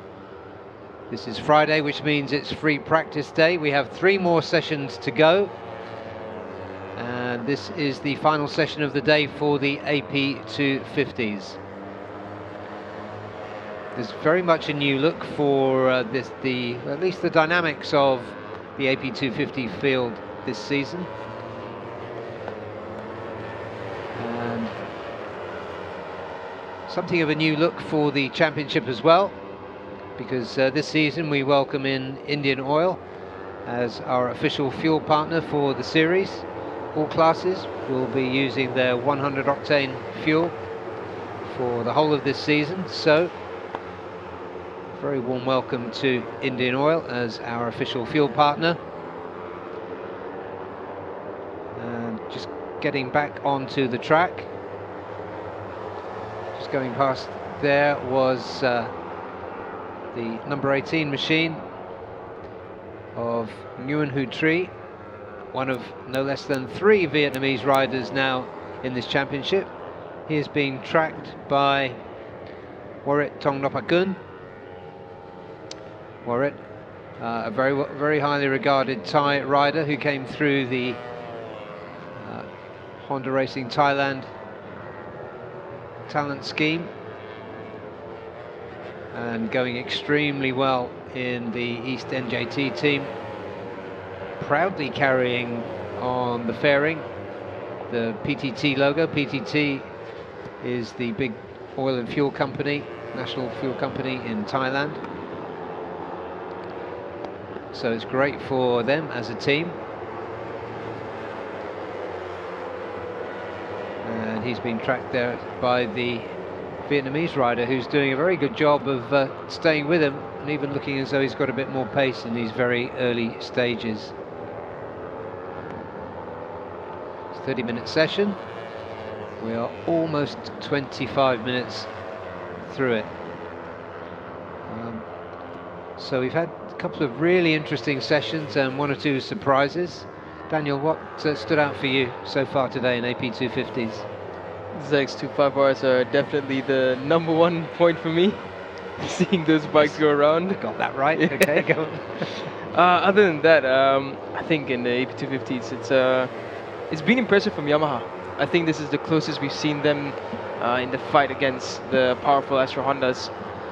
And I think the regulation changes really have brought this category closer to each other, and this is exactly what we want to see. Yeah, it's equalising some really smart rule tweaks by those who make the technical regulations. So we must take our hat off to them, because they've reduced the cost to people. So less use of titanium, for example, in the exhaust system, as we were hearing earlier on from Simon. And what else is keeping it cheap? Sorry,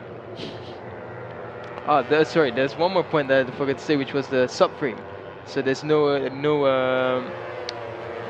subframe has to be standard then, which is good again. It's another significant, yeah. Another cost factor. So plenty of changes, and I think it all brings the championship together. It's the fighting will be much closer, and at the same time the cost, which allows for more teams to be. It makes AP250 more attractive to more people. Yeah, because you could look at some of the dominant teams. Astra Honda are the obvious one, and think, oh, do we really want to get in the ring with them? Exactly that, yeah. Yeah. So yeah, I do think it's a really smart move, and I think the racing, as you say, Daniel, will benefit from it.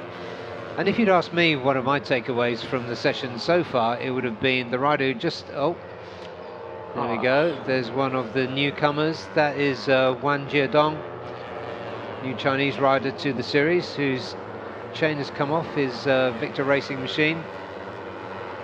Nothing too serious there, so hopefully he'll be back out, because he needs the track time. Wan Jiadong, who has done a best time of 1:58 around here, learning the ropes. along with two other Chinese newcomers here. But the number 65 going through on your screen was another of my takeaways from the earlier action. Cao Vietnam, he topped the second session with the best time of 1:52, 1:52.047, and he was second in the first session. So Cao Vietnam really showing what he's capable of. Yeah, I think if you just cover our ears and ignore the beautiful noise of the ZX25R, definitely the biggest talking point is Cao Vietnam, because he has been excellent in every session, and as we were talking about it throughout the whole day, a podium is coming for Cao Vietnam. Yeah, it definitely is. Bunch of riders running yeah. wide. At the moment, this series is so closely fought, it's impossible to think who will be the ones at the front. You can pick out one or two, but there are so many fast newcomers here. And you can see the East NJT guys are stepping up as well. Watcher in the Yamahas have never looked faster in this class as well, the Indonesian Yamahas of Ferozi Torakatula, and that number 38 rider there, Araya Gaska, as Cao Vietnam just slithers up inside him. And there's another couple of fast riders, the Astra Hondas of Kiandra Ramandipa, followed by his teammate, who ran pretty close to the title last year, Herjanatna Firdaus. Herjan back in, and if I was his team manager, I would have given him only one KPI this season: win the whole thing. Yeah. Oh no, is this Cao Vietnam? Looks like his helmet. Let's have a look. Yeah, it is Cao Vietnam. So just down there. Oh. Just pushing a bit too much. That was on his first flying lap. That is, yeah, that just went away from him, the front. I would say from walking outside. Oh, wait, sorry, that's No, that's not Cao Vietnam. Apologies. yeah, I didn't recognise the helmet, but I couldn't. Oh, it is. Was it is. Yeah, it is. Yeah. It looked like a 555 from the other angle. Mm. That's unfortunate for Cao Vietnam. However, it came off at turn 3, so hopefully the damage won't stop him making another appearance. Cao Vietnam down the order at the moment.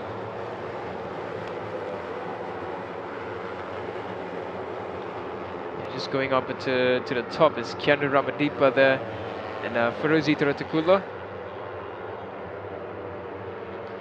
52.7 for Kiandra. 52.7. Right, it's a good early time. I have to say, we don't often see the fastest times set in the third sessions. Yeah, I was going to say as well, after walking outside for a bit, the temperature really has picked up. There was a bit of wind, but the wind felt as if you were standing next to an aircon compressor or a hairdryer. Yeah, exactly. Yeah, and there on the Motul Sniper Manutech Kawasaki, there is Aiki Iyoshi.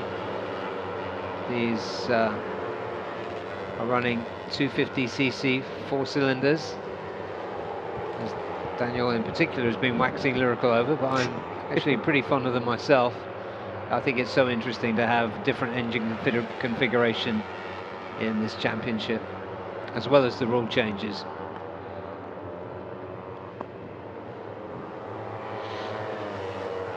And they picked a good rider to develop it for them, I think, with Aiki Iyoshi, because he's got so much experience in this class, and he's due a really good season as well. Yep.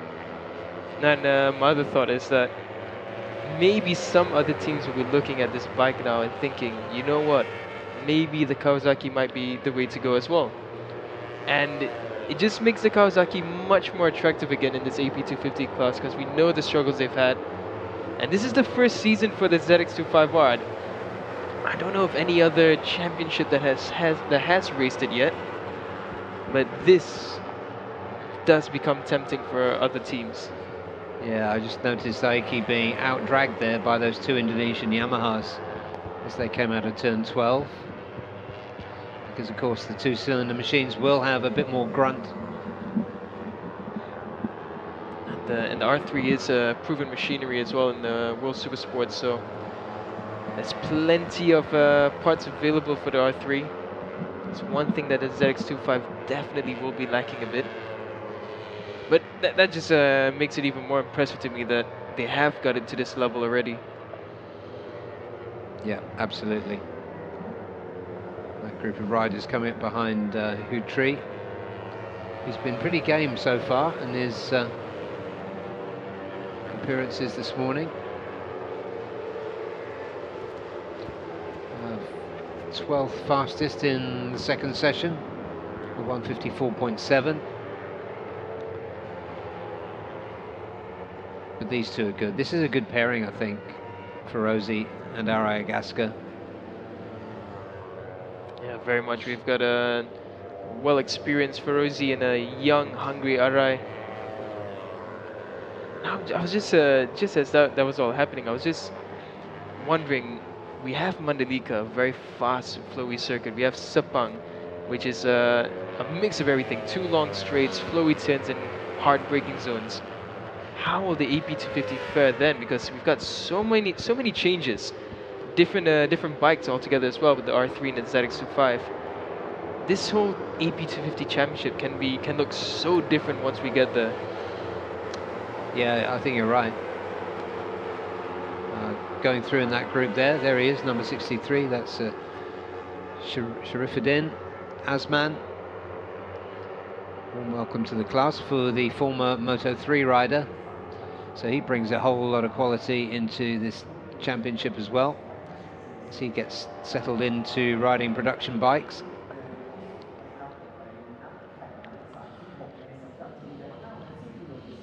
Like Yoshi sticking up on the inside there. Irfan Haikal trying to find a way around him. Just look at how well that Kawasaki holds that tight line. That's really impressive. I don't think I've seen any other bike hold that sharp of a line around turn 3.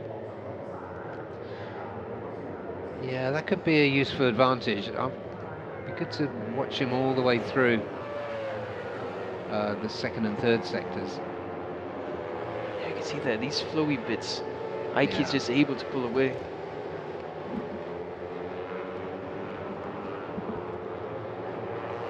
Best top speed so far from Mohammad Ferozi, 197.8 kph. And, speaking of fast riders, just trying to see whether Car Vietnam has gotten back in, but doesn't look like it. Yeah, no, he hasn't. Yeah, Sharifuddin up into 4th with 153.1. So, as you'd expect from a rider of his quality, progress being made there. So what just caught my eye was the gap between Ferozi and Kiandra in second, 1.291. Ferozi did this in the last session as well. He had a sizable gap, and he just never managed to improve further, but this time it's a 1.29 second gap. That's phenomenal in any class.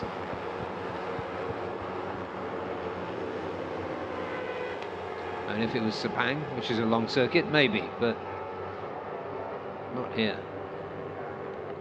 That's quite a distance ahead. So the R3 is really working a treat.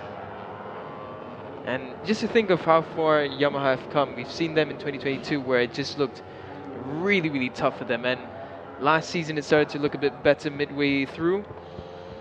And now they're at the top with quite a gap.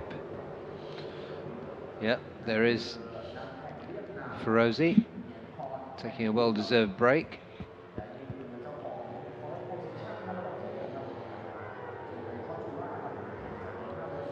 So yeah, impressive. It really is good to see other bikes at the front. And if we looked at this morning, let me just check this before I open my big mouth. But yeah, we had Honda, Yamaha, Kawasaki, 1, 2, 3. Beautiful. It's been a while since we've seen 3 manufacturers in the top 3, and it's really good to see this. And now even in the top 5, we've got Yamaha, Honda, Kawasaki. still dominant in Honda side, but taking note that we only have 2 Kawasaki's and 4 or 5 Yamahas. Yeah, fair few Hondas. Yeah.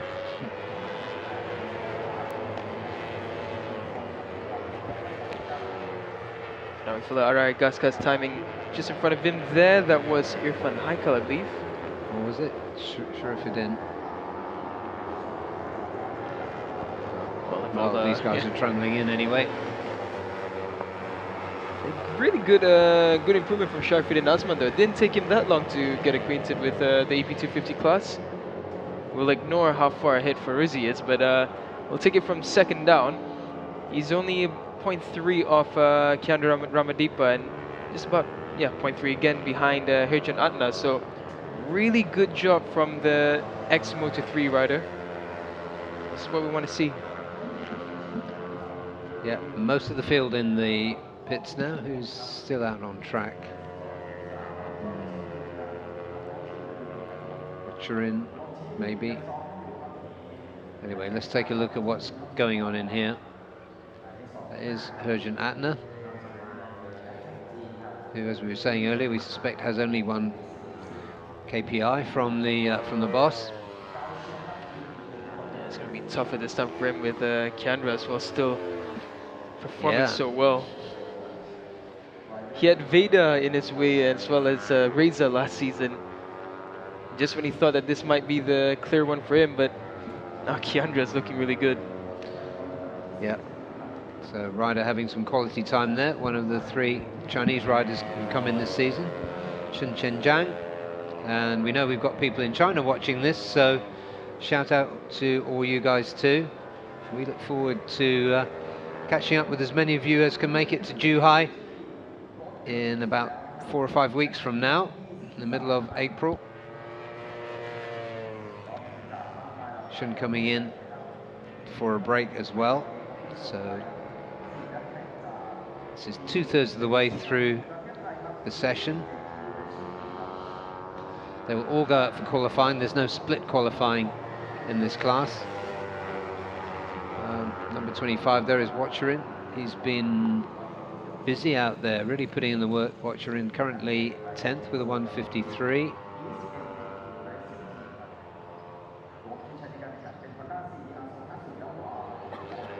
Shen Zhang, number 40. Looks a really well turned out machine.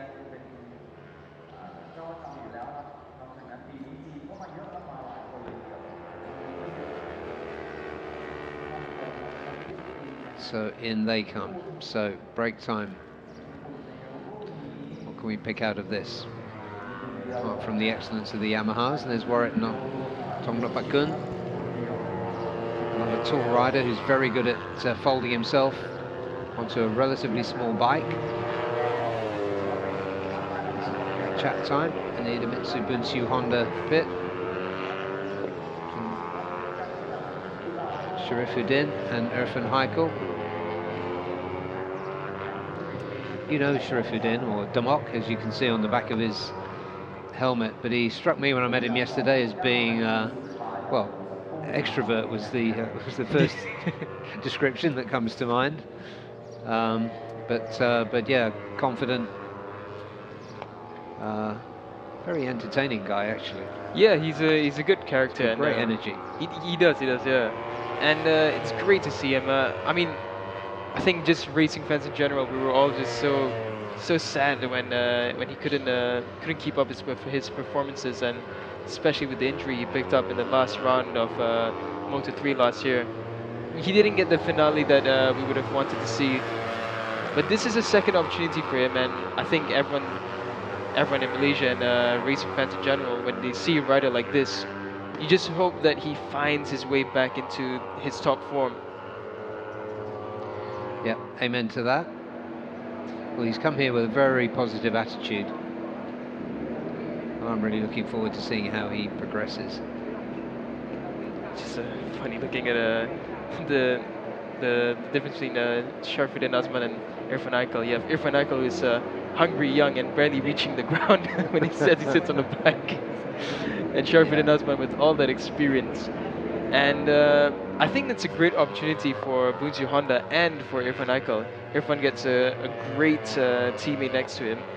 And for Sharfin and Osman, he gets the young and hungry Irfan who will just have one thought in his mind: get fast, get fast. So it's a good pairing, and I think the attitude around the IDEMITSU Honda paddock is really good. Yeah, I agree. It was notable as I wandered around yesterday.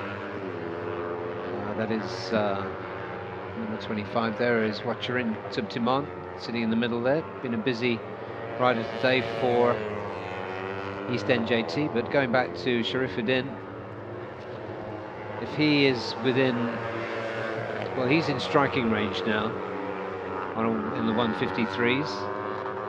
When he gets into the race,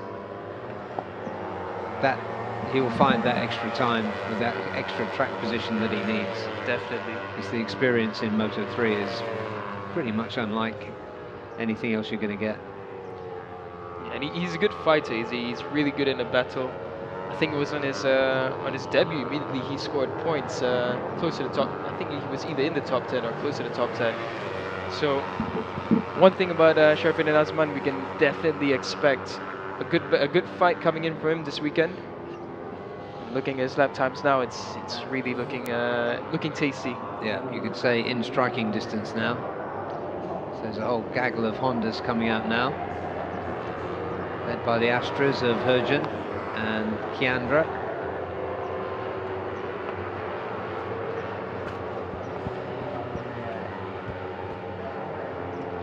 And joining them, looking enthusiastic as before, Shun Chen Zhang, trying to get as much experience as he can. And Hu Tri, and on the number 18 Honda behind him. So it's all kind of red and white at the moment. A bit of splash of purple at the back for the East NJT Hondas. What used to be the fuchsia pink, isn't it? Yeah, I insist. Now we have most of the grid back out on track. Actually, everyone on the grid back out on track, except for Wang Jiadong, who we saw had the chain come off earlier. Right. Hopefully there's nothing more debilitating than that. But there are just 5 minutes remaining before the checkered flag comes out. Cal Vietnam's actually the other rider who hasn't come back out, so perhaps the damage isn't. They can't fix the damage that quickly, but the good thing is I think we saw Cal Vietnam walking away from that. Yeah, Irfan Eichel moves out of the way. So I think that was Aiki Ioshi through. A lot of riders running off, sticking their hands up. It's not ideal from a safety point of view. Yeah, we were just talking about this earlier. We love to see less of it. And that's true for the last one.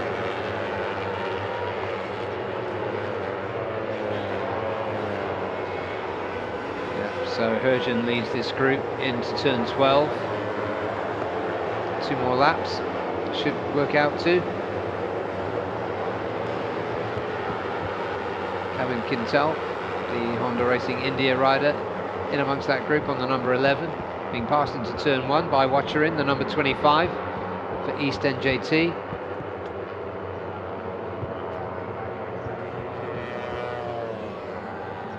And in fact, that's Deandra on that first green screamer coming through there.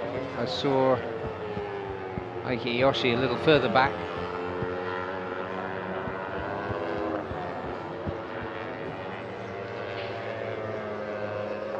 Deandra 14th, he's improved.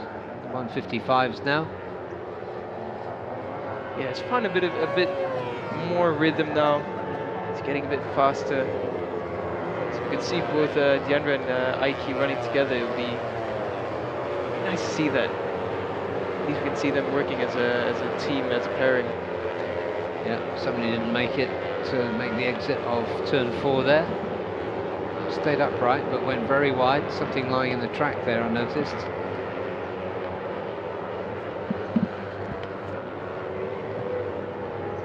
So that's Piawat, number 188 for East NJT, taking a look behind him. Pirouette, we also know his quality and especially his speed over 1 lap.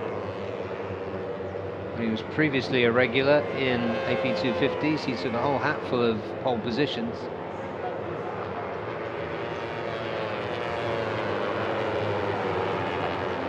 Firidin Asman looking more and more comfortable, isn't he? There is Herjun.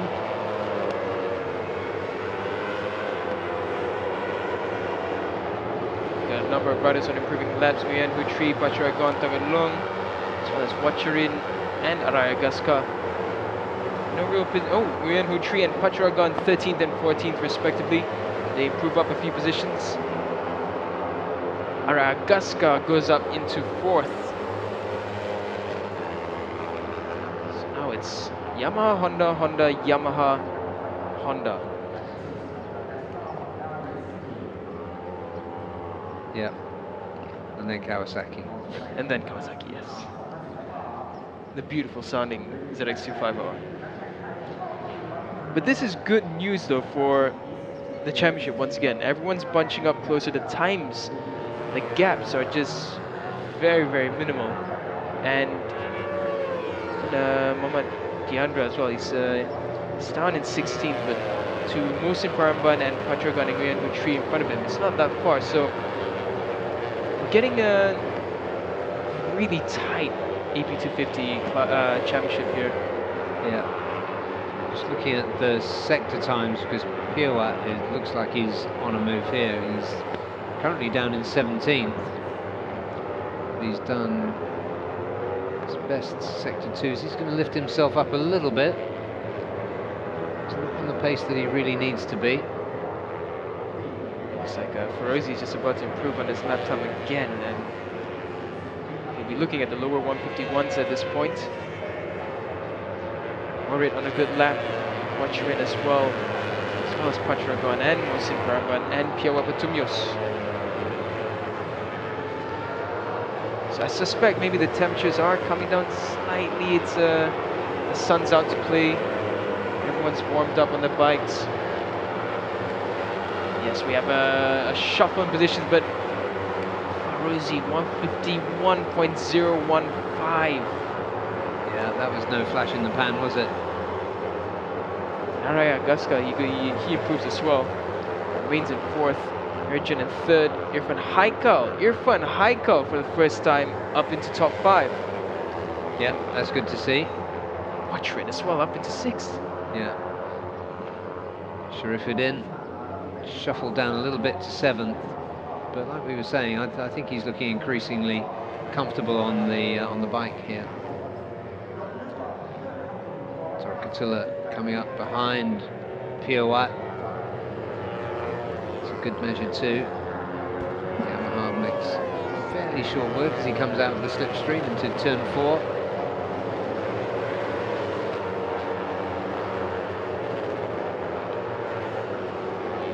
Just at the back of these few riders now, trying to find a bit of improvement. Don't think it's going to come on this lap, but on a good lap, it's Sharfin Asman, Aikiyoshi, Kamin Samar, as well as Warit. Actually, a lot of the... There's green everywhere on the screen. Everybody's pushing now. So we can expect a few changes in position as they come across the start-finish line. Checker flag is out now.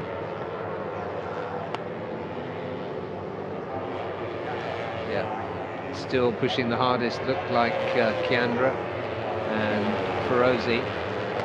Pirouette's been staying close to them all the way through as well. And he started this lap down in 14th. Let's see if he can improve.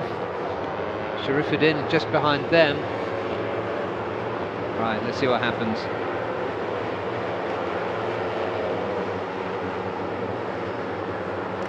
1, 2, 3, stay the same. Sharifuddin, Asman up into P4. It's the big change there. Pirouette lifted himself up 4 places to 10th. Kevin Quintal currently in 11th, but he hasn't finished the lap yet.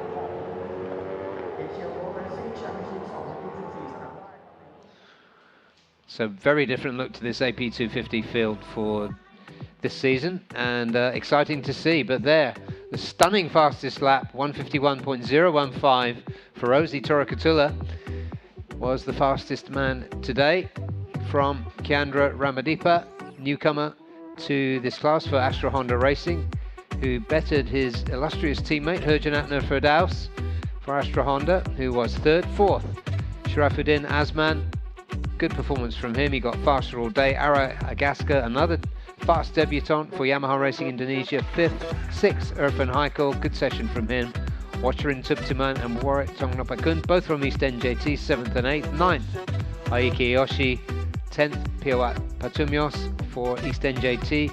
Kevin Kintel for Honda Racing India. Pacharagon was in 12th. 13th, Tonampu. 14th, Alfonsi Rey Santos Daquigan for SDG. And 15th, Nguyen Hu Tri. And most in Paraban, the Indian rider was in 16th. 17th, Deandra Trihardika for Motul Sniper Manual Tech. And then two Chinese riders, Chun Chen Zhang for TY Antares Racing Team, Gaozi Ang, Team One for All.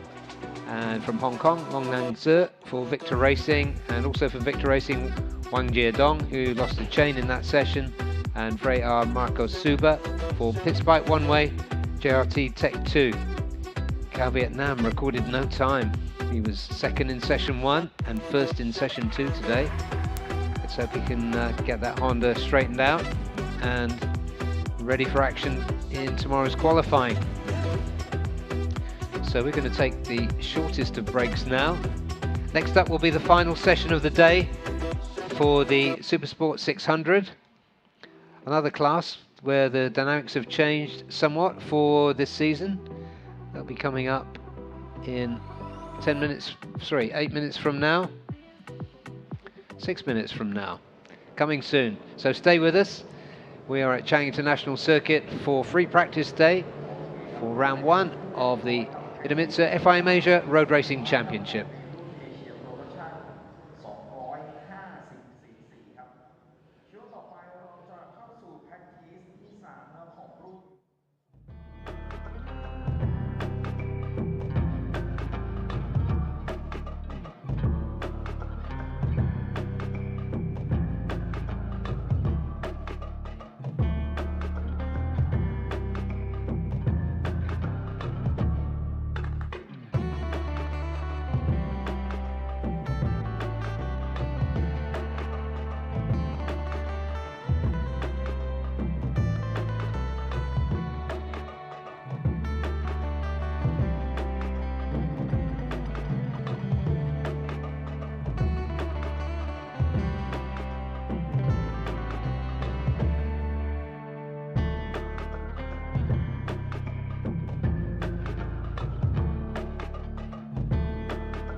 Welcome back, and as we look across the circuit there at the magnificent banners there for this year's new fuel partner, Indian Oil, official fuel partner for the Asia Road Racing Championship, all 5 classes. We commence free practice 3 for the Supersport 600 class, and the first rider to come into view was the number 85 for Honda Racing Thailand, the impressive Kiatisak, who made a very good showing earlier this morning, early this afternoon.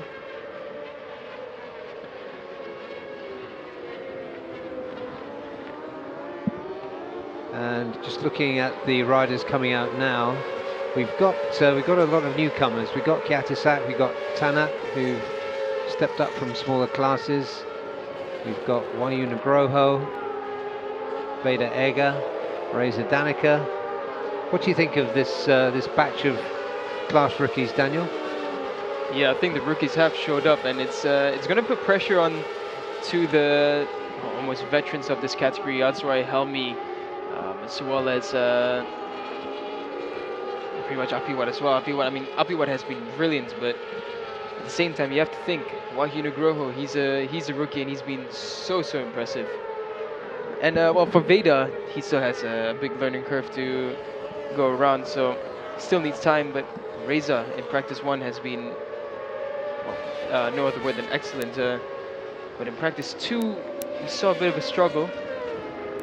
So I think the real star of the rookie category, shall we call it, definitely has to go to Wahyu. Yeah, absolutely agree with that. Although in the second free practice session, we started to see.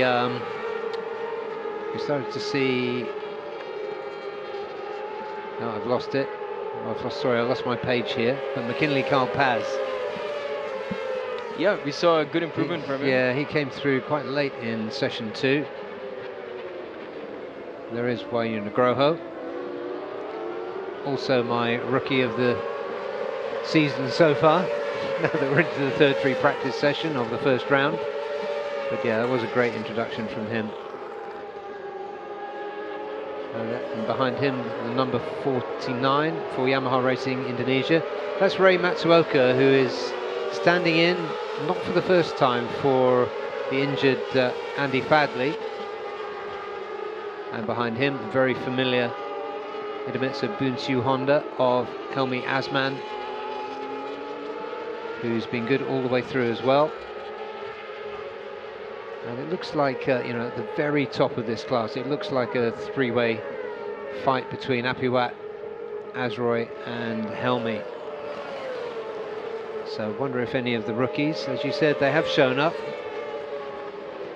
but I wonder if they can get close enough when it matters.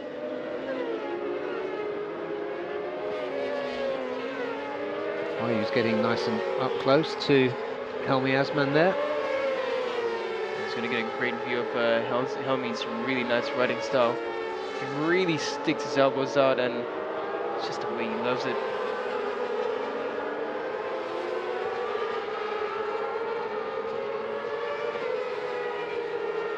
Ray Matsuoka does have some kind of relationship with Yamaha Racing Indonesia. And we have Indonesians in Filipino teams in Underbone 150. We have 3 different nationalities in Superbike in Honda Asia Dream Racing. So it's just absolutely hilarious to me just watching Atsurai and Helmi there. On both occasions, on 2 different corners, they both stuck their leg out at the exact same time. And in Malaysia, there's a joke that they resemble Upin and Ipin. It's this cartoon of 2 twin brothers, and literally it's just what's going on track right now. Both of them just same team, same bike, leg dangle at the same time. Yeah, well, there they are, running very close together indeed. And I just spotted Reza Danica. He's not in this shot, but he had a brilliant first session, as you said, Daniel. And quieter second session. Let's see what he can do this time around. It's looking better for him already. He's just 0.6 away from the top. So Reza finding something special. Wahyu Nugroho is on a really, really good lap. Fastest through sector 1, improving on sector 2. Yeah, I just wonder if he's one of these riders that prefers bigger capacity machinery. Yeah, you were mentioning earlier this morning, I think, that some riders are just better on bigger bikes, and I think Wahyu's proving that point. Yeah, let's hope he keeps doing it. It's great to watch. Cool. And a wheelie to finish it off. Yeah, plenty of shapes there from Asroy, so that was entertaining stuff. Wahyu has just gone up into third, so Wahyu really riding, he's a rookie, but he's not riding like one.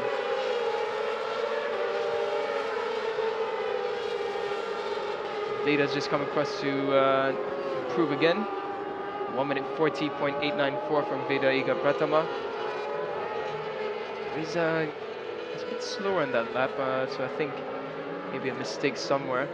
Yeah, and there for the first time on our screen in this session is Apiwat Wongtananon. As ever, full of intent coming into this race this weekend. He's earned himself a ride for the whole season by dint of his brilliant performances in the final round of 2023. And here he is, he always adds something. Always adds some edge. Actually, that's what he adds. Always get the best out of him. Wahyu has just set another fastest sector 1 time. Just sector 2, he must have made a mistake somewhere, but Wahyu is really putting the lap times down. His teammate as well, not doing too bad, Rei Matsuoka. This is much better from him. Oh, the two of them coming almost together there. Oof. That was a strange moment between teammates. Yeah, wasn't it?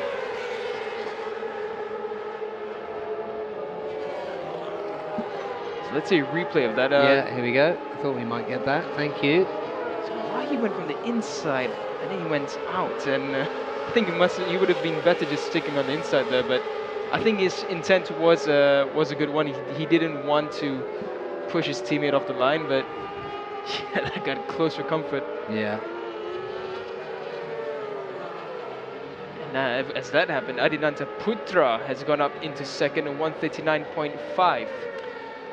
Good to see, because he was a little quiet earlier today aboard the Astra Honda. And riding an Astra Honda bike carries with it considerable expectations. So that's a decent lap for him. We've had a couple of riders dip into the 130, the late 138s. Apiwat in third is 1 second off his fastest time of the day.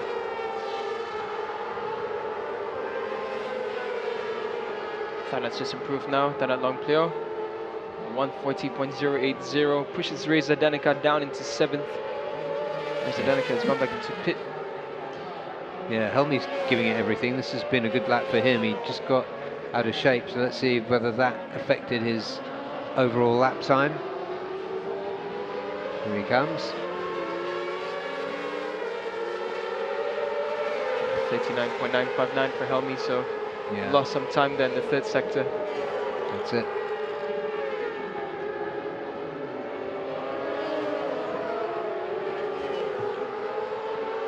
And as you can see from the heat haze, it is really hot out there still. And here's a familiar sight. Both the legs come out at the same time. Helmi a bit wide there, so won't be an improvement for Helmi on this lap. Azroy though, he is improving. Sector 1 faster for him. Yeah, he's been at the top for a while, and we're not halfway through the session yet. This is also the first time today that we're seeing them ride together. Yeah, Because it is. in practice 1 and practice 2, they were really far apart in terms of track position, but this is good to see from Bunsi Honda. Yeah, Helmy seems to be working harder. If it was in a race, I'd have said maybe he had tyre problems.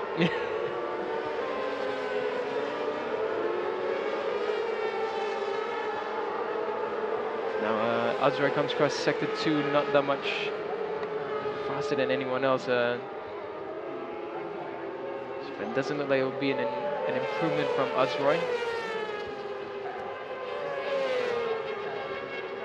So far, no one else on a hot lap, so... Yeah, and nobody near the 138s. It's completely different conditions from the previous sessions. It was properly hot outside there about 30 minutes ago. Now, it seems that with the sun starting to set, probably a bit of cloud cover here and there, might be cooling temperatures, but still properly warm. Yeah, just watched Vader coming out of turn 12. He was really moving his body around to try and pick the bike up. And again, you know, his stature is small. He's still got some growing to do. But hopefully he'll have a good session, because he had a crash in each of free practice 1 and 2. And there is Apiwat's teammate, McKinley Carl Paz, making a welcome return. The 2019 Underbone champion returns to ARRC.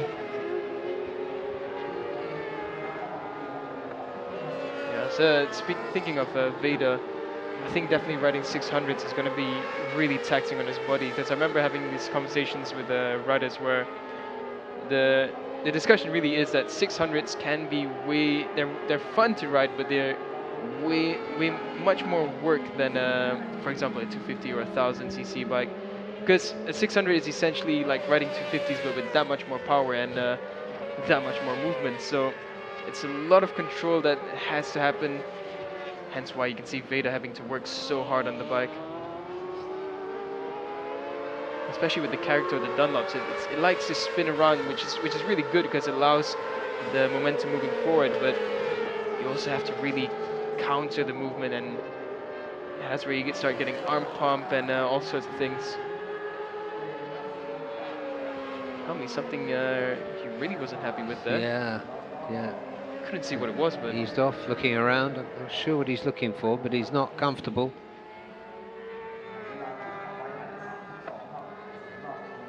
It's about half a second off his best time of the day so far.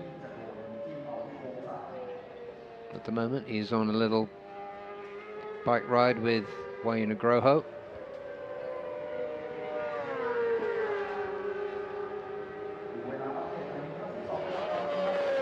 I think potentially maybe he was just unhappy with this lap time. But then again, it's not just him. I think the whole grid also, and they haven't set anything faster than what they did in practice 2. So a halfway point. Majority of the riders anyway in the pits. And I would guess that Helmy at least is going to come in, if not Wayu. Yeah. Wahi as well going to make his way back. I think Helmy as well will follow suit. So that leaves Kiatisak Singapong on track. That's Wahi now. And Helmy Osman as well.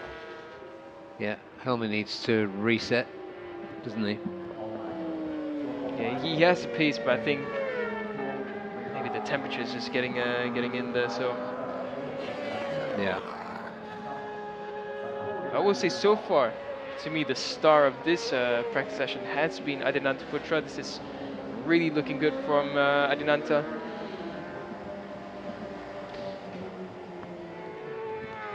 Yeah, as we can just see through over the top of the fence there that Wayu Nugroho stopped. Helmy stopped. Walked straight into the pit for his debrief. Wayu stays on his bike. There's Kiatisak, as you said, Daniel, he's still out there. one of the busier riders. Quality time again for Kiatisak. Yeah, that's it.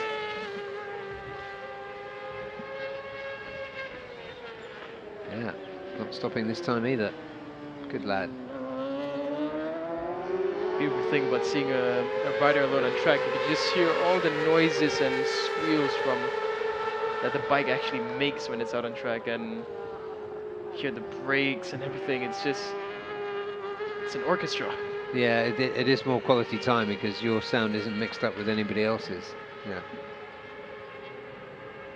There's Apiwa, looking quite calm and terrifyingly focused. Yeah, that is laser focus. He's really on. He's really thinking game on. Thought he had it in practice 1 and practice 2, but now in these different conditions, he is trailing just a little bit. This is Rei Matsuoka. Impressive in his improvements so far. Yep, the only Japanese rider in this class now.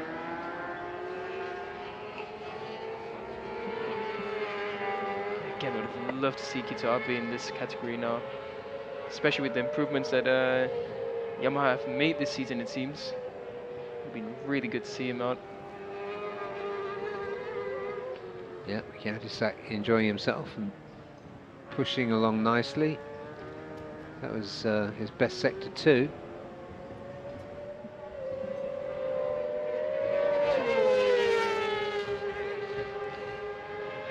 So as you say, without Kito Abe, this does, and without Akarin, without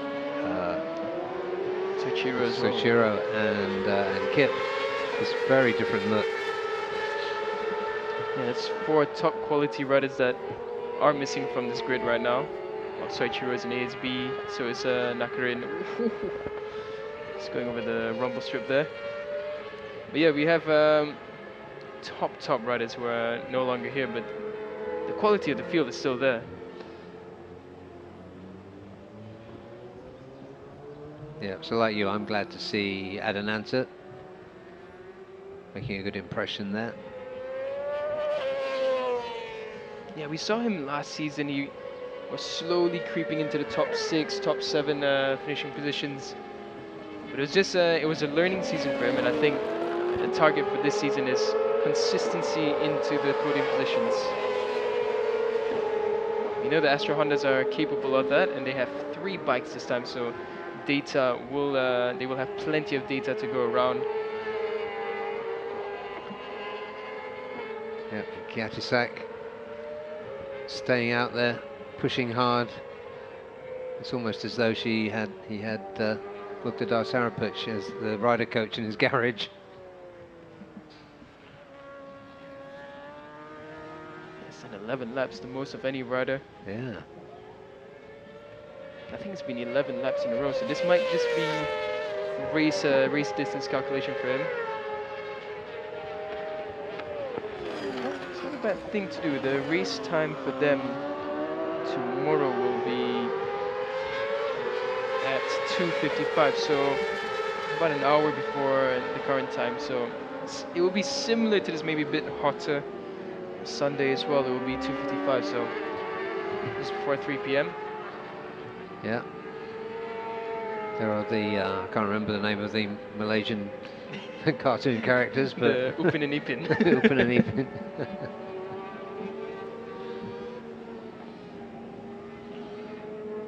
Yeah, Kiatisak also giving Thai Honda some good exposure.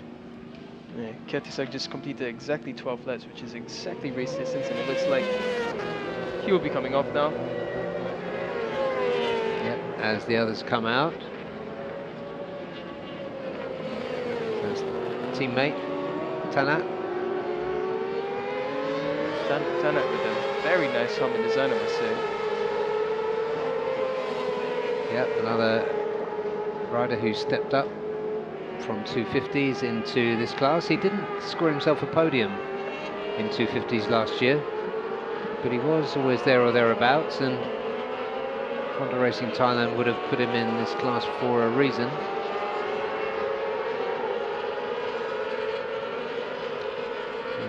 getting in the 140s, first time out, that's pretty good.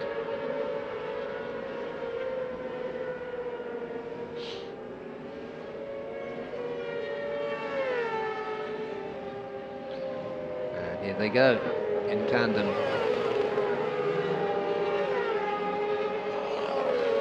Careful with Dana now. I think for the cameraman, this is a beautiful time to take these shots because the sun is just setting on the Chang International Circuit now, and it's in this beautiful golden hour. Yeah, I actually remember exactly this point from last time. They really gave us some fantastic shots.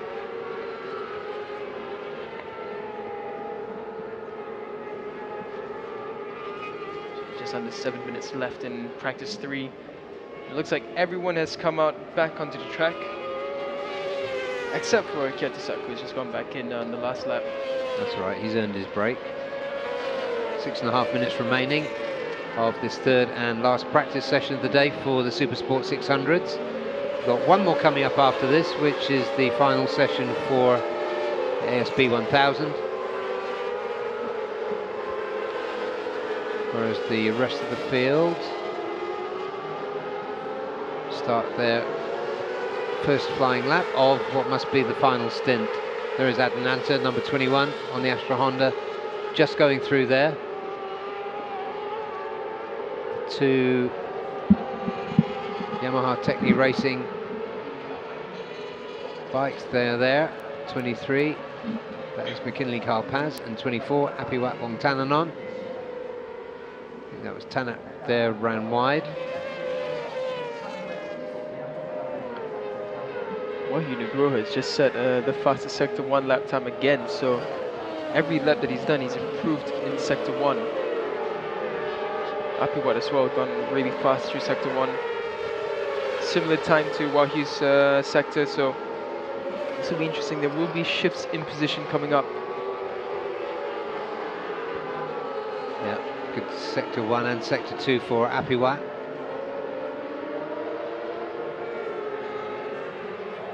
So chops in front of Ray Matsuoka on the Indonesian Yamaha.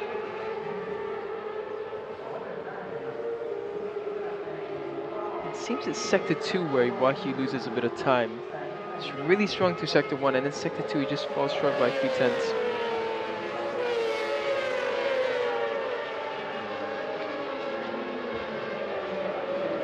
So here comes Apiwat, who should improve his time unless he messed up the third sector, and I don't think he did.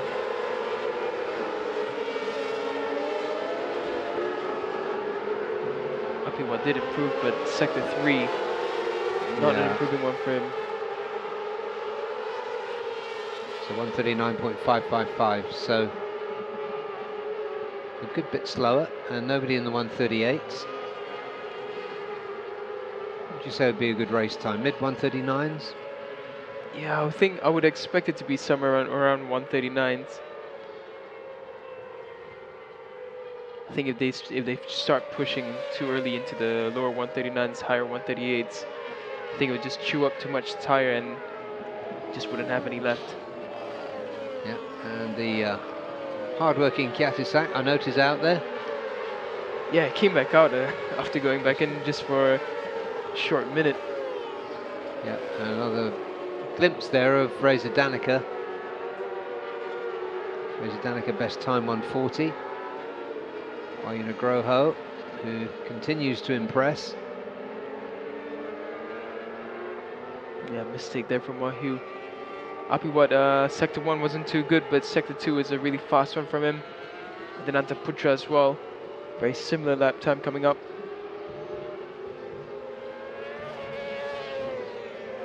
So Ichiro Minamoto coming through. We haven't seen... Sorry. I'm getting my numbers confused there. Sha Juntong is carrying number 22 in this class. I just had a flashback.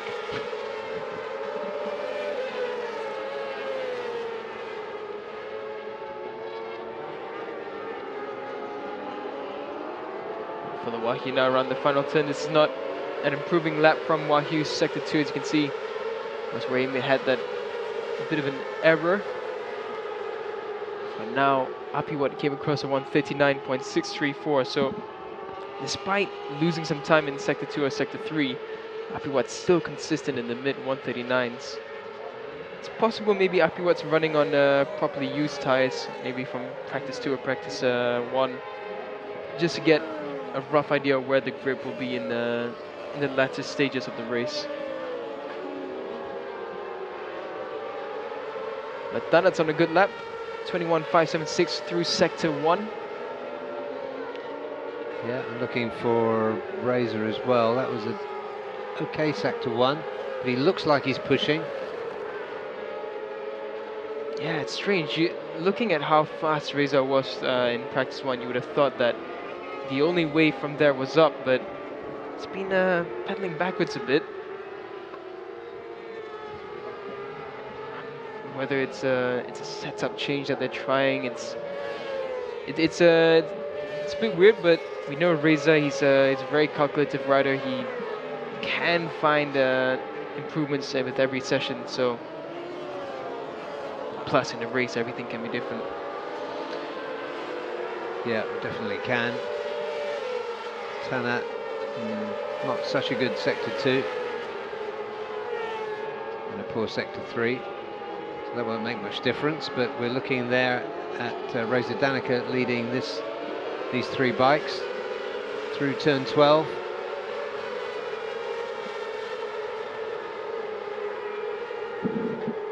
Reza doesn't improve. That was half a second off his best time.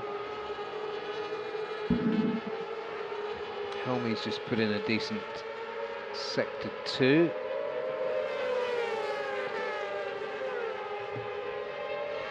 And here they are, running together again, Azroy and Helmy. The thing I love about watching Helmy and Azroy ride together, you can see two almost completely different riding styles. Helmy with maximum aggression and Azroy with that silky smoothness, but you can see how that there's really no one correct way to ride a motorcycle. You can be an aggressive rider, you can be a smooth rider, but it's all about how you make it your style and how you bring the best out of yourself. Again there. Yeah, there you are. Wheels in line for Azroy, slithering into the corner for Helmy, and no change in the gap between them. Yeah.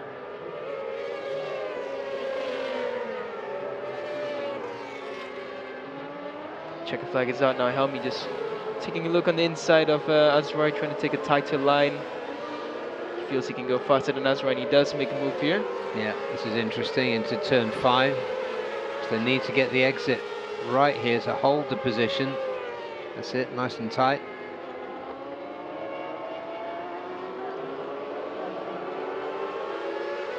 Yeah, exhibition stuff from these two.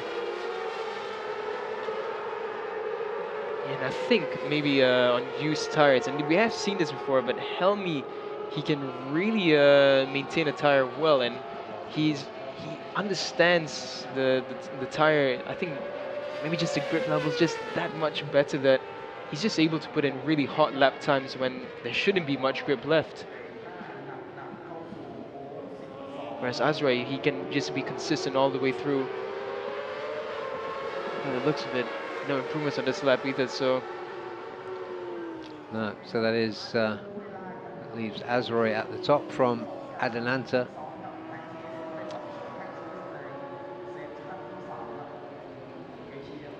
A lot of work put in there. Kiatisak wins the Hard Worker B award with 17 laps, but it was Azroy Hakim Anouar who recorded the best time, 139.419. That was ahead of Astra Honda's Adananta Putra and Apiwat Bongtananon, who topped the first 2 sessions for Yamaha Technique. Was 3rd this time around. Helmy Asman, we were just talking about, 4th. Wayuna Groho continues to impress. He was 5th. Tanat Longpliao making a good fist of today's free practice in 6th. 7th, Reza Danica RNs. 8th, Kiatisak, who took the Worker B award.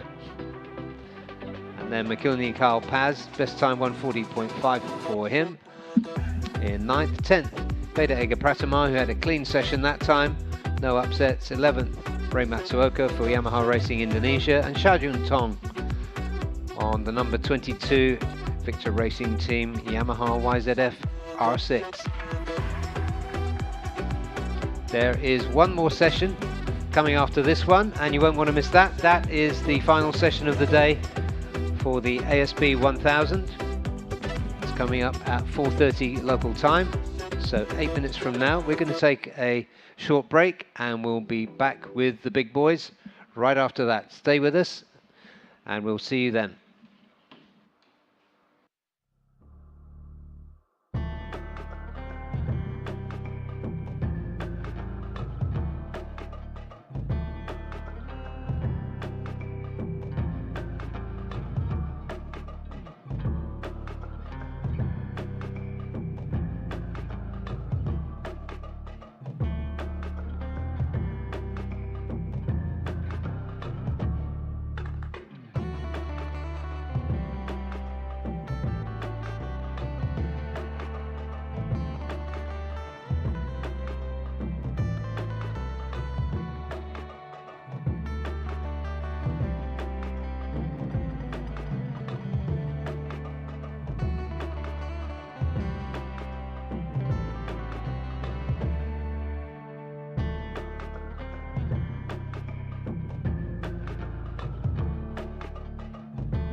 IDEMITSU IRG5. Start like a rocket and ship like silk with Superbike proven nano-tailored oil. Ultra protective Quintec guard technology distills the wisdom of oil experts. 5 protective benefits in harmony unleash the peak performance of your engine.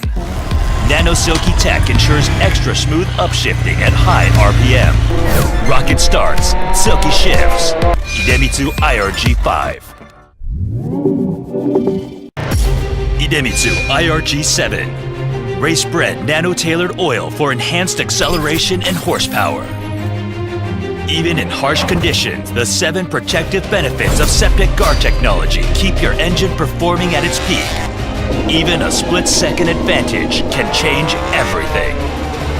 Born to win. IDEMITSU IRG7.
here we go. It's the grand finale of free practice day this Friday. Just following out there, Aslan Shah from pit lane. So thank you to all our friends on YouTube and Facebook for staying with us throughout the day. This is the grand finale. This is the final session of the day for the ASB 1000s. And that is Aslan Shah emerging from pit lane with that fantastic helmet design. Yeah, he was telling me that this is not the final design. He will get the graphic designer to make his own replica once again.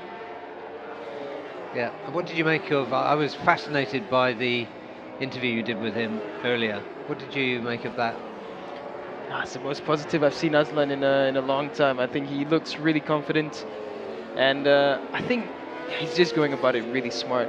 Like with the experience that he has, he knows one engine only, so that's going to be a tough one. You can't push as much, but either way, he's topping every timesheet with just a few laps. It's the best we've seen of him in a long time. Yeah, I think it's phenomenal. I said it earlier, but that economy of effort and just that focus, the right amount of effort at the right time. Not many people can do that. On screen there, we've got two of the most exciting riders in this class. Andy Farid is the half for Honda Asia Dream Racing with Astimo and Kazma Daniel Kazmayuddin. All new Honda for 2024. So none of these riders had any time on the 2024 CBR 1000 Triple R before they got here earlier this week. So a learning curve for Zakwan Zaidi, Andy Farid, and for Nakarin Naturat Puvapat, who, despite winning at this circuit consistently to take the local championship, is on a brand new bike as well. So, speaking of Hondas, Andy Farid is going really, really well. He's improved through Sector 1. It's someone who's just catching my eye right now. It's Hafiz Sharin. He came out straight away, set a 137.195, so that's the best early time we've seen from Hafiz. And he's improving again through Sector 1, so I think they've got a good base setup now to go off from. And it's with 40 minutes in the session, it's going to be big improvements from Hafiz. And Sector 2 again, really good sector time there. Yeah, and Nakarin also comes through with a good sector time. But yeah, that's not much time to get a base setup, it has to be said. 2 40-minute sessions, if indeed that is the case, that they have found a good base now. It's going to be a really big hurdle for the JDT Racing team, but it is looking better for them. As we follow Zakwan Zaidi, Marcus Reiterberger goes to the top, Soichiro into second. That's all going to change now as everyone starts improving. Zakwan comes across, goes up into third. Nakarin goes up into second. Hafiz Sharin, a 136.312 from Hafiz and JDT Racing team. Yep, so they're whittling it down step by step, so doing exactly what they should. So really from Aslan as he came out of the turn 12. It looked contrived, but I don't believe he's wasting any effort because he is trying to conserve the engine of that BMW.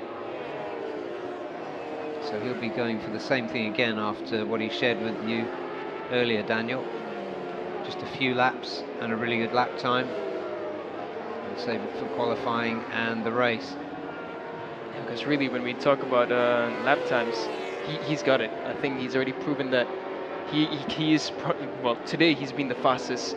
So it'll just come down to him putting it all together for races tomorrow and on Sunday, and as well as qualifying. But I also think that you see good performances from Aslan when he feels he's got some adversity. Yeah, definitely.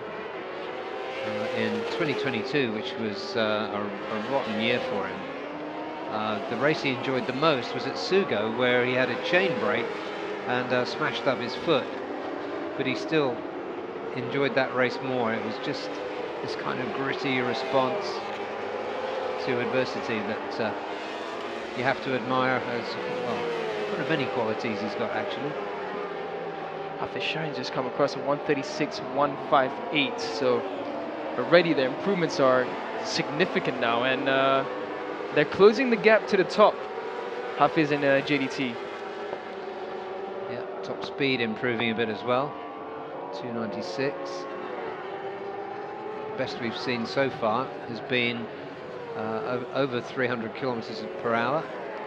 We've seen it from Nakarin in this session and from Andy Farid, so those Hondas, whatever changes they've done, they haven't made them any slower. The Honda has been a fast bike, we know.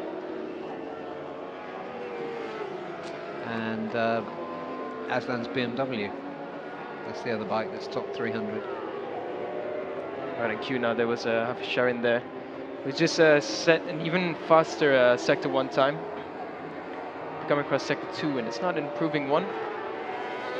Follow Hafiz Shahin now as he comes around. He's looking much more confident now, and you can see that blue, red, and white livery coming across, and the helmet design really looks good in this light now.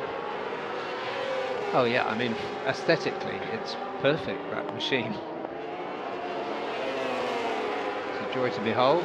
Zakwan got out of the way, perhaps to have a look. Hafiz now around the last turn. Yeah, let's see how he gets out of this turn. That looked pretty smooth. It's looking much more controlled compared to this morning, so they've improved the bike, they've improved the setup. Hafiz now, he can get comfortable, and it's medium again for Hafiz. So he's just backing off from this lap. Zakwan coming up behind him. Yeah, 135.411 is the fastest time so far. And without checking free practice 1, I do think that's the fastest time of the day for Markus Reiterberger, the defending champion. Nakarin 3/10 behind his best time. Zakwan another 2/10.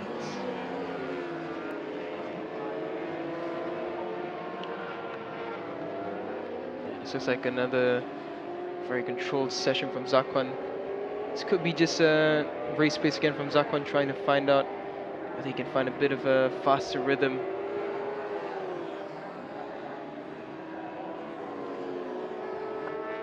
Yeah, none of those 3 riders look as though they're having big trouble getting to terms with this new Honda. They seem to have a lot more trouble getting to grips with the, when was the last update, 22? Yeah. Yeah. I think that was the Big toughest update. season, yeah. Yeah, 22, and still not happy with it in 23, really. I think in 2023 the biggest trouble for them was keeping the power down, because it didn't lack any top speed, it didn't lack acceleration, but I think just controlling the power was an issue for them. Yep, and there is Sama Murray on the Victor Racing Yamaha. So once again, shout out to our friends who are watching in Yemen.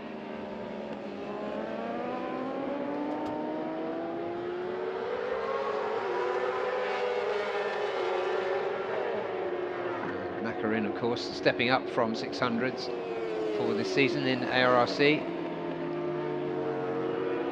Looking nothing like a rookie at all. He's fantastic. He's come into this class and he's just straight away got comfortable. Let's put it this way, Markus Reiterberger the fastest in this session, and Nakarin the rookie. It's just 0.292 behind him.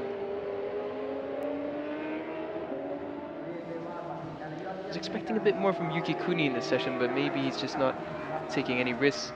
You know, he has a consistent pace from practice 2.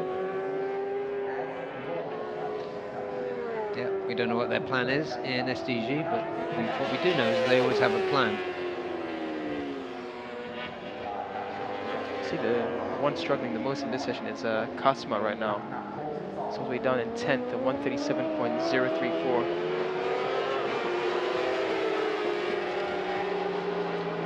Another lap in the 135s for Nakarin.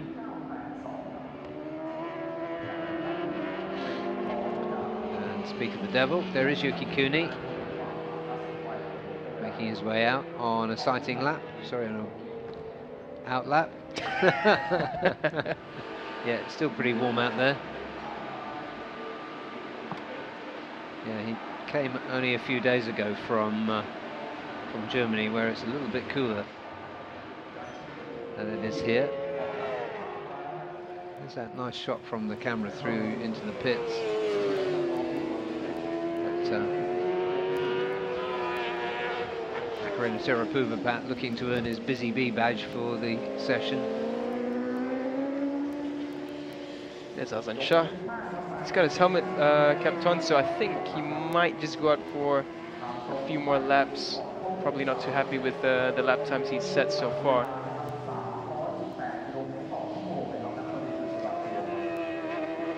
Yeah, he'll certainly want to be in the 135s from this session.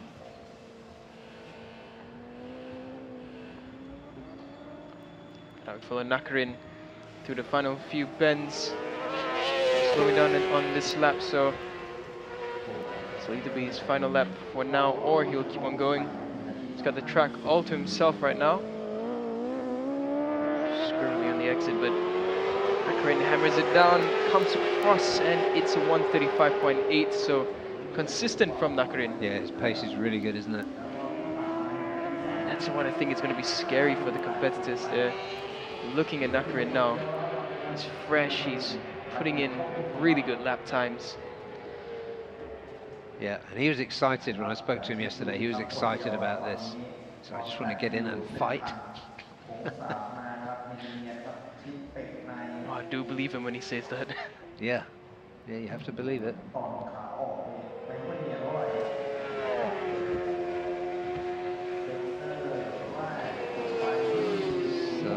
the only rider out on track, indeed, at the moment. Improved through sector 1. It's a decent first sector from Nakarin. He's done 8 laps, the most of any rider in this class currently. Yeah, I think this is race rehearsal. Yuki Kuni taking a drink. He was really quick in both sessions earlier today. It's almost iconic every time we pan to Yuki Kuni's garage. We just see him with the ice pack on the neck and his takeaway cup. Tumbler, that's the proper word for it. Tumbler. Really cool, something to take away a tumbler. Nakarin sets off on another lap. That was slower that time, it was 136.3. So he lost a bit of time somewhere.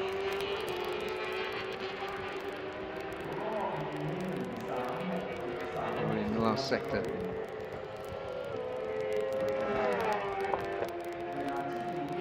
Following Nakarin now again, he's not slowing down on this lap, so Nakarin continues on.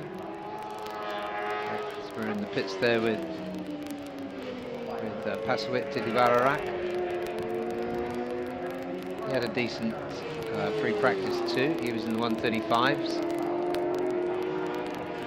Followed Nakarin a little earlier, but then came in. That's been quite an extended spell in the pits for him. He's only done 4 laps in 16 minutes. I just caught a glimpse then of Andy Farid Izdihar's machine. There he is.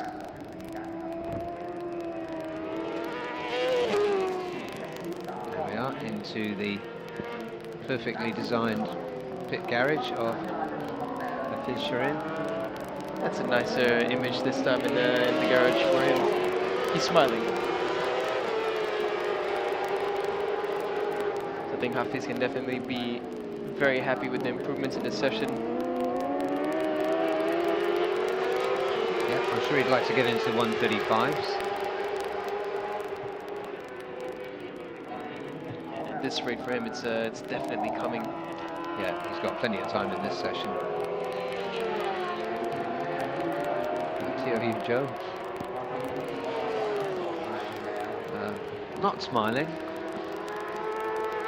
I do believe he has improved from last season. I think looking at the gap, if remember correctly, round 1 it was closer to 10 seconds, and he's 7.6 off the top, so it's not too shabby for him. Yeah, and he's on a nice new-looking BMW.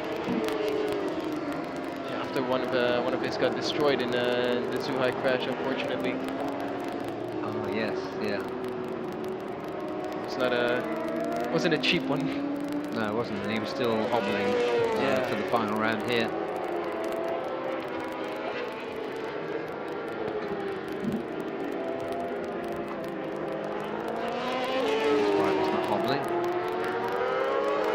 Although it hasn't broken into 35s in this session. We've seen him in the mid-135s earlier today.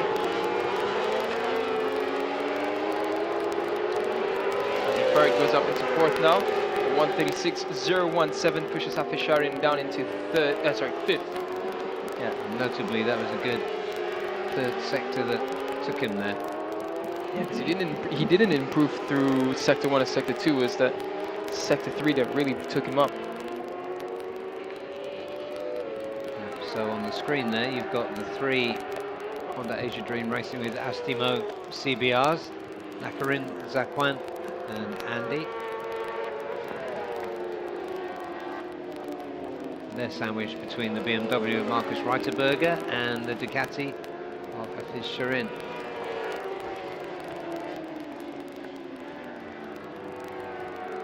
Now the only riders remaining in pit lane are Hafiz, Soichiro Yuki, as well as Lachlan Epis, Osama, and Tioyu Joe. The other 7 riders are back out on track. Ooh, Sakwan. Yeah, so this won't be a good lap. That's definitely a good shot there for social media for him. Yeah, beautifully held.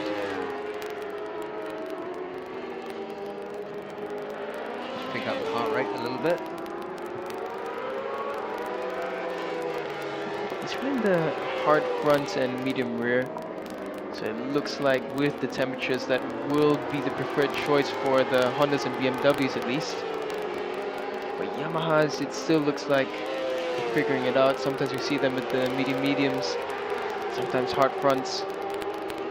Zakwan is on an improving lap. Sector 1, Sector 2 looks good from Zakwan. It's all about Sector 3 now, but with that mistake, even then he does improve actually. A 135.946, so impressive. Imagine if he didn't have that error. Yeah. So Aslan back out. Only time today, he's done more than 1 stint. As he tries to conserve that BMW engine. Just under 20 minutes left in the session, so Aslan with a final push for the day. This is out lap, sorry, this is a flying lap from flying Aslan. lap, yeah, it's a decent Sector 2. Sector 1 as well is not too bad from Aslan, so let's see. Comes down to the final turn. Nice new helmet on. It's all set up, so let's see. Aslan now across the line, 136.414. He improves slightly, goes up into 7th, pushes Yukikuni down into 8th. You suspect he'll push on for this lap and maybe another one, and hope to bank another good lap. Speaking of another good lap, Zakwan and Andy, they're on really good laps. Here comes Andy Farid now around the last turn. Gets on the gas, and it should be a good one from Andy. It's a 135.7, so Andy Farid goes up into 3rd, pushes Zakwan, his teammate, down into 4th. Zakwan should come across at any time now. Zakwan around the last turn. To the gas goes Zakwan, and it's another 135.7 as well. So Zakwan pushing Andy back. It's identical lap times from the teammates. Both of them 135.730. Yeah, so the order shuffles slightly, but it's still those 3 Hondas, 2nd, 3rd, and 4th. Hafiz still in pits. Good to see him join the 135 club. One thing Honda Asia Dream can definitely be happy about is that All three riders have done 1:35.7s. All three of them. Yeah.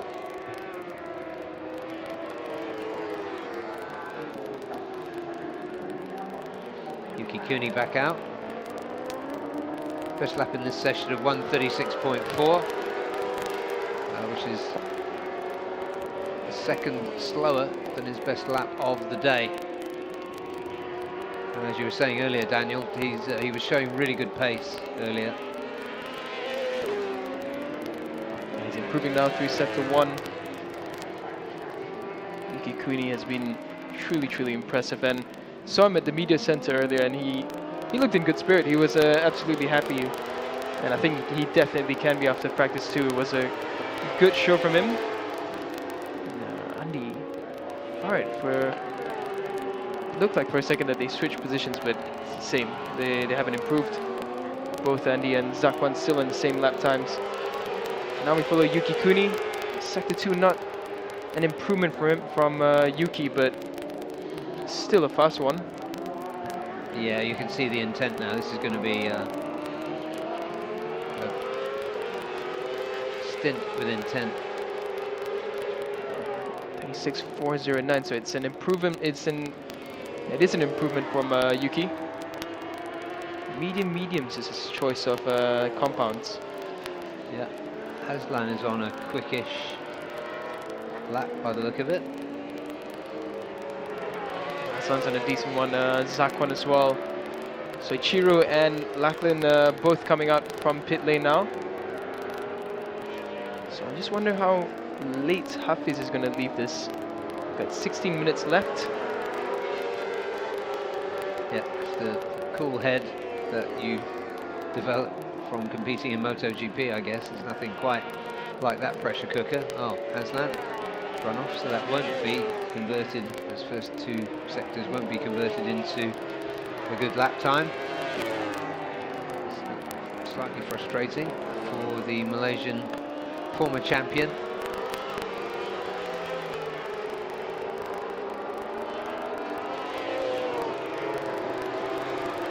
Yeah, it's would have been a decent lap coming through for Aslan, but here comes Zakwan now. Properly aggressive. It's a good sector 1 from Zakwan. Just across the line, the 1:35.8. So it's consistency from both Zakwan and Andy. Andy has actually gone up in second. Yeah, that's a good time too. 35.5, so he's within just over a tenth off the best time of Marcus, who's been in the pits for a while.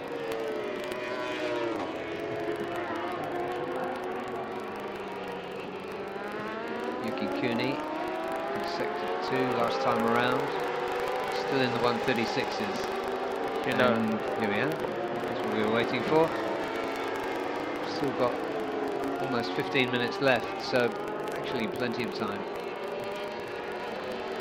Yeah, should be a decent few laps from Hafiz. Yeah, as he emerges from the late afternoon shadows of pit lane, clicks off the speed control pit lane limiter, and he comes out with a hard front and a soft rear. Is that the first time that we're seeing the soft rear on Hafiz's bike, or did we see that in practice 1? I think in practice 1, but I'm not sure if he had a hard front at that point. Anyway, this will be part of a plan, so let's see how it works out. Yuki Kuni on a good lap. Andy Ferrari just set a 1:35.456. So Andy's really getting good pace in this session. Yeah. Zakwan also still out. Nakarin in the pits. So it seems like the Honda Asia Dream Racing pit definitely managing one rider at a time. Yeah. Separate. Segregated, that's the word I'm looking for. And I think that's good for each individual rider. They get the best that they can out of the team and the bike. And yeah, Andy sector 1, best of the session. That's a long time in the pits. He's not going to get the busy B badge. Here comes Andy Zakwan as well, improving. So this is really impressive from Honda Asia Dream Racing. 3 riders and all 3 of them looking really rapid. Hafiz has come out and gone straight back into pit lane, so I think something immediately he's not happy with there. Yeah, no point in wasting time and energy and fuel on something that's not working. Do love those taillights on the V4R. So there goes Hafiz. And I think the body language, he's not really in a hurry to get the bike ready for another outing, so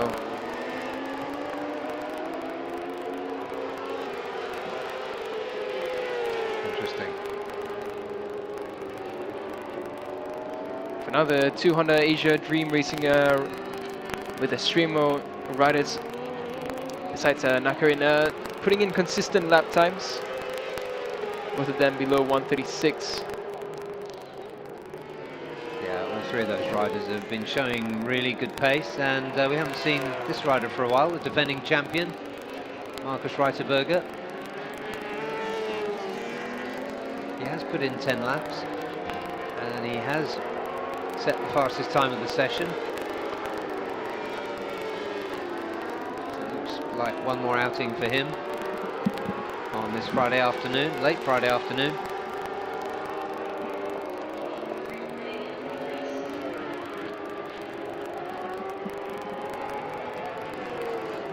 Zakwan Zaidi and Andy Farrick both setting in decent lap times again.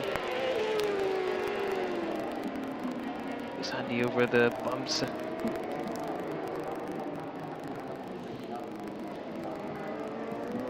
Need to run the last turn. I think it's going to be a high 35. Another 135, I think. Yeah, 135.7. This should be more or less their race pace at this point, with the amount of laps that they've put in. The consistency is amazing. Yeah, Andy and Zakwan done 13, 14 laps apiece. Macron's done 12.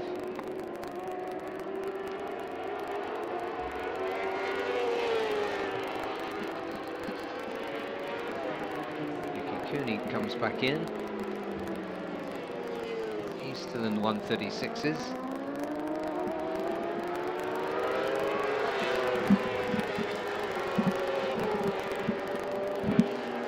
will be the first flying lap for Markus on this latest stint.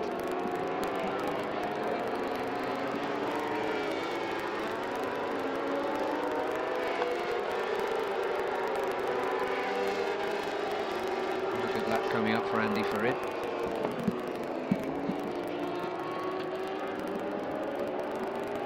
Personal best just set by Toyu Joe. Go through sector 1, sector 2. Backline Nepis as well. 137.1, that's his personal best of this practice 3, apologies. Practice 2 he managed a 36.8, so hopefully we'll see him make some more progress. And he just set another 135.5. Set the fastest sector 1 in the session again.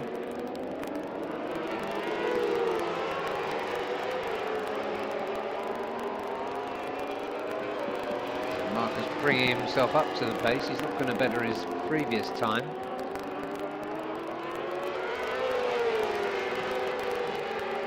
Hafishan just come out again from pit lane, so he's got 8.5 minutes left to set a few laps.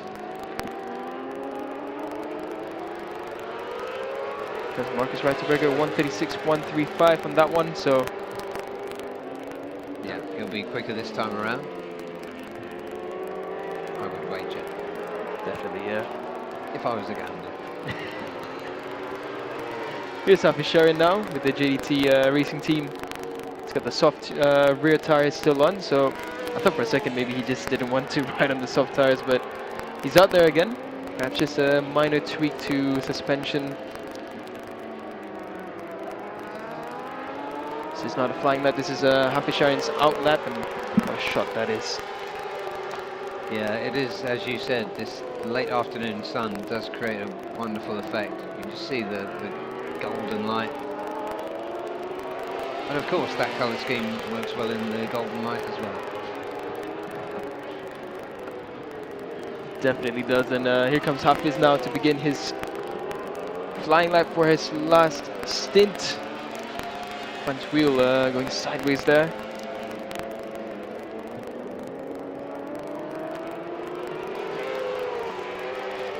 Well, he's within 2/10 of breaking into the 135s. That'll be a nice little milestone for the team to achieve on this first day at work. It's a decent first sector from Hafiz. But he hasn't had the most of mileage in with the soft rear, so it's a bit more experimentation before we head into qualifying tomorrow. He's looking much more confident than we've seen him from the first 2 sessions. That's what we want to see with every rider, the confidence. Once a rider is confident, then that's when the lap times start to drop and they start to get comfortable. And once they get comfortable, it's like Andy Farid we've seen in the session, just dropping the lap times in every lap. Yeah, and further down the order, Pasowit on a push as well, late in the session. It's fastest top speed as well that Hafiz has clocked today. 300 kph across the speed trap. Yeah, which is what we would have, well, what we were hoping for and expecting from the Ducatis. So it is coming together as you promised, Daniel. Yeah. Really love to see them bring the best out of the Ducati V4R. Comes across now, I don't think it's an improvement. It's a 136.3, so still better than what we've seen from the other practice sessions, and it's gone wide there, so it's something else that Hafiz is not too happy with. He's really hoping that he would go for another lap, but looks like that might be the end of day 1 in ARC for Hafizharin. See, Pasowit has been on a push as well, trying to improve. He's only on 136.8 as his best time in this session.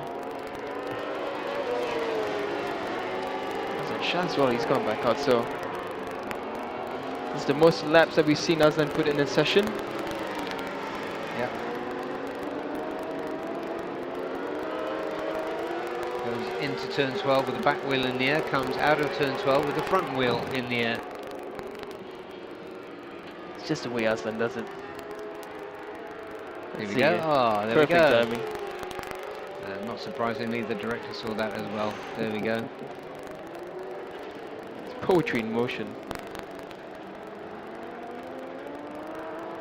Aslan also with the most unique leg dangle style. Yeah, it's the way that the foot is inclined inwards, isn't it? Aslan just set his personal best sector 1. So it looks like a final push for Aslan Shah. Mediums are his choice currently, so I think they're just preparing for different temperatures for Saturday and Sunday. We never know. The temperature can always be either cooler or warmer than the previous sessions. So it's all about collecting the data and making sure that they're ready for everything. Yeah, although here, at this time of year anyway, you don't get too many surprises with the weather. Surprising, Hafizharin is not done. I thought he was going to come back into pit lane, but he's just gone for another push lap. Decent sector 1 again. So keep an eye out for that while we follow Aslan Shah. Oh, and the front mudguard just come off. Yeah, and Aslan goes straight on at turn 12. He realizes he's lost part of the bike. From there he won't be able to see exactly what it was. It was the front, yeah. That's unfortunate for Aslan. He was on a decent lap as well. Yeah. the good news is that it didn't disrupt his balance on the bike, and neither did it disrupt the rider behind him. Yeah, there was another great lap just completed there by Andy Farid. Yeah, there it is. That's what happened. You can see it's gone sideways there, and it's just caught the front and. Oh. Yeah, it just smoked the front tyre as it did so. I wonder what was going through Nakarin's mind at that point. Yeah. So Hafiz now, this is his third flying lap in this stint. Wobble from the rear there as he puts the power down. It was a 1:36.4 by Hafiz on that lap. Comes down now into turn 3, trying to keep the bike in control, and it's just gone wide there again. Yeah, it looks like he had struggles trying to slow the bike down. Yeah, so sure, a minimum motor. It looks like he just had a bit of a problem in sector 2.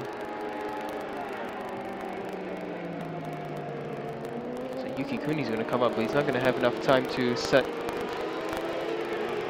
a fast lap, so maybe it's just for the practice start. Yeah, I think so. He hasn't got time to do even a fast lap, let alone an out lap. This is interesting now. We got Hafiz with Zakwan as company.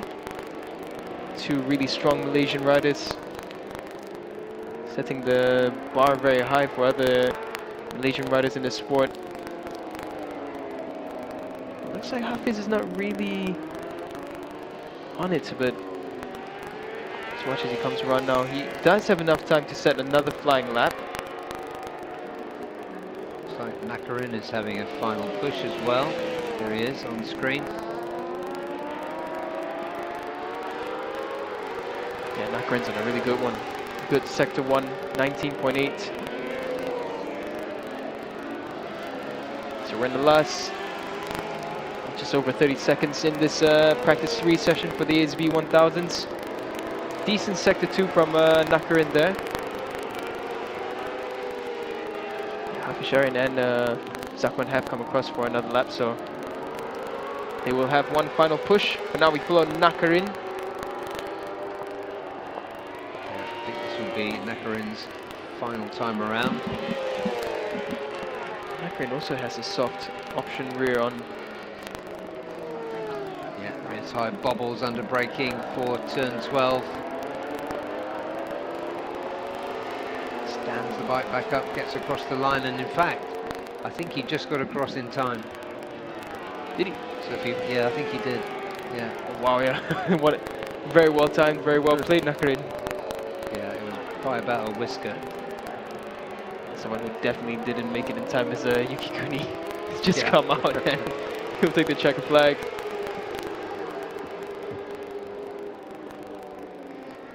Hafiz and Zakwan, they were out, but Zakwan has backed off. Hafiz is not on an improving lap either. Yeah, so it looks like we're done until qualifying tomorrow morning.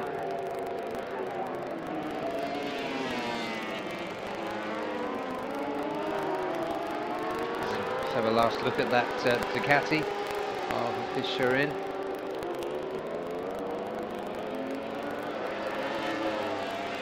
So that ends day 1 for Hafisharin. The welcome back for Hafisharin, and the welcome to the ARC Championship for JDT Racing Team. Yep, defending champion Reiterberger crosses the line for the last time. Decent session for him. First session of the day that he topped, in fact. Great work by all three on the Asia Dream Racing with Astimo riders. Yeah, fantastic job. All three of them showing consistency, and all three of them in the top 4.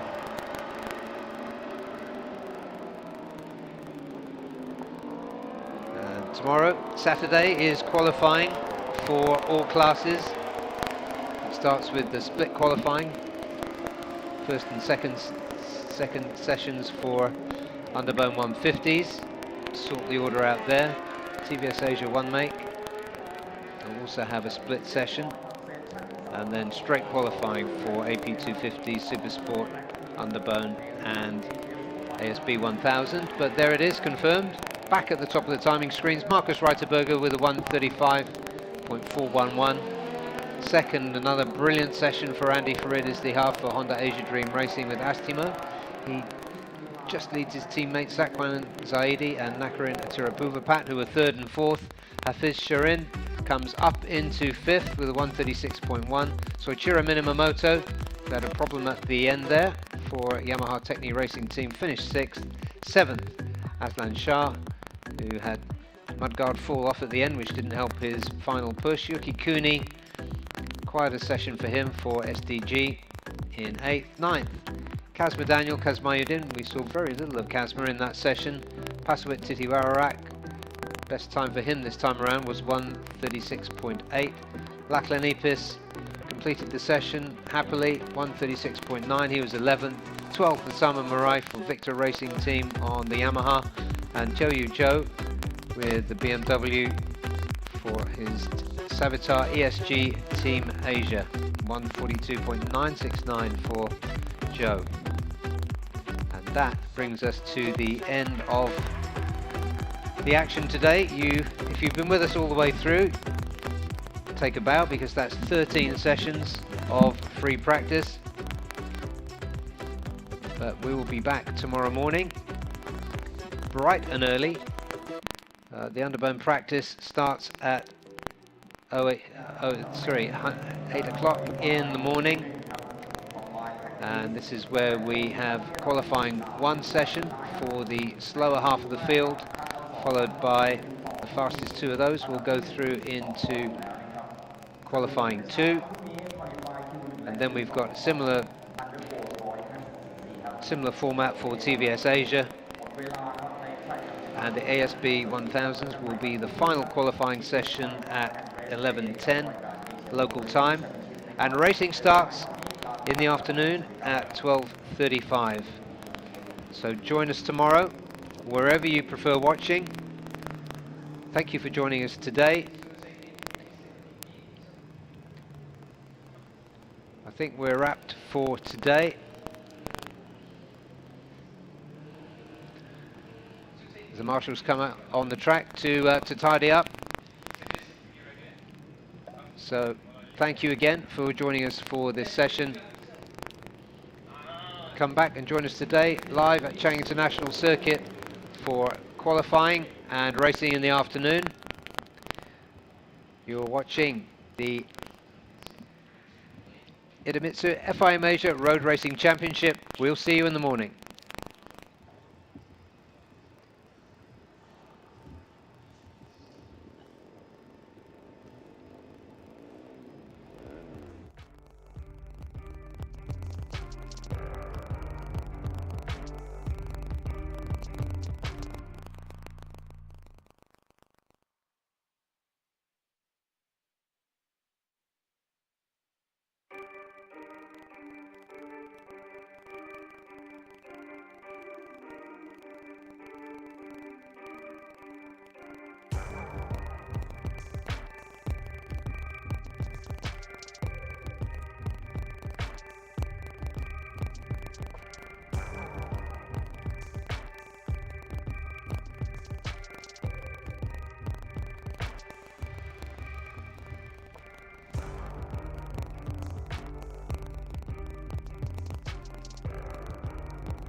down here at the JDT Racing Team Garage with none other than Hafiz Sharin. So Hafiz, it's been an eventful day for you guys. I think we've seen you guys improve with every session that's come through.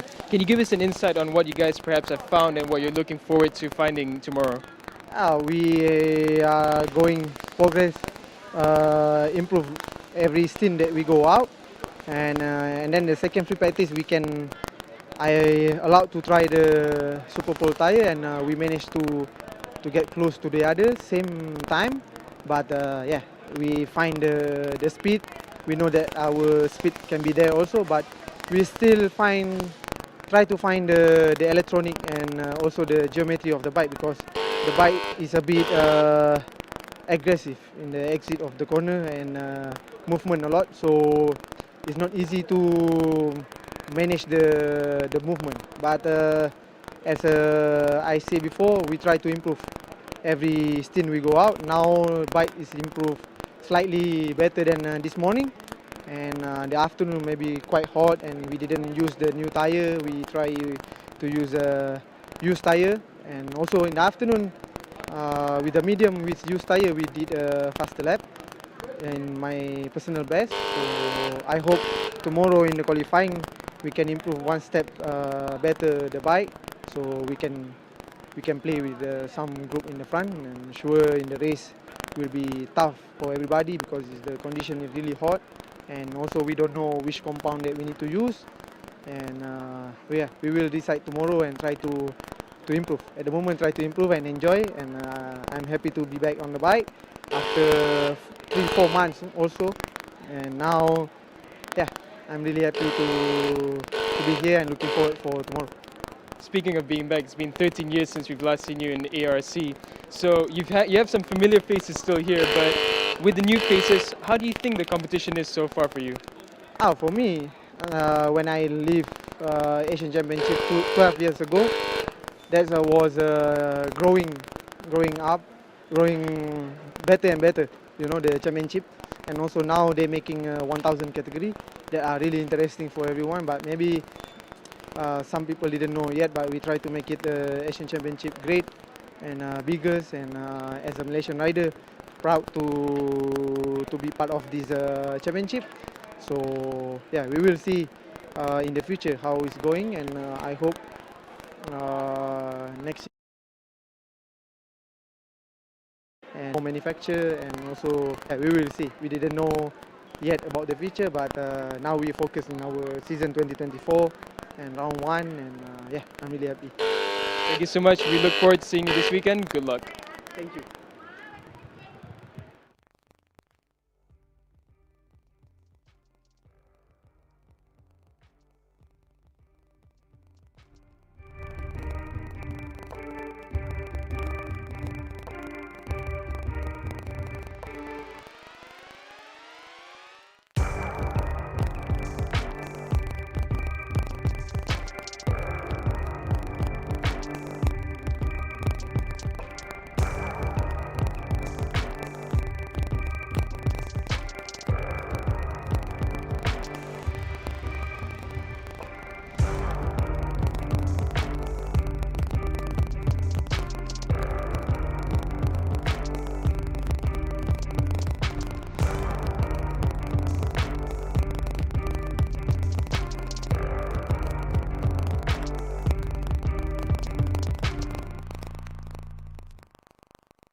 So we're down here on the grid with Sal from Dunlop. So the temperatures this weekend have been pretty scorchingly hot.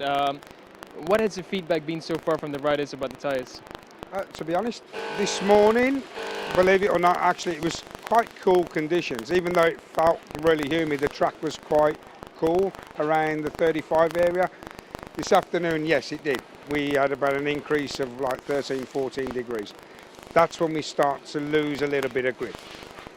So with the temperature being known now, what can we expect any drop in grip across the race, or do we expect it to maintain all the way through? If I have to be honest, after FP3 in the 1000cc, Andy has just done a race run, and every lap was in a 35 mid and 35 low. So absolutely, the consistency is there.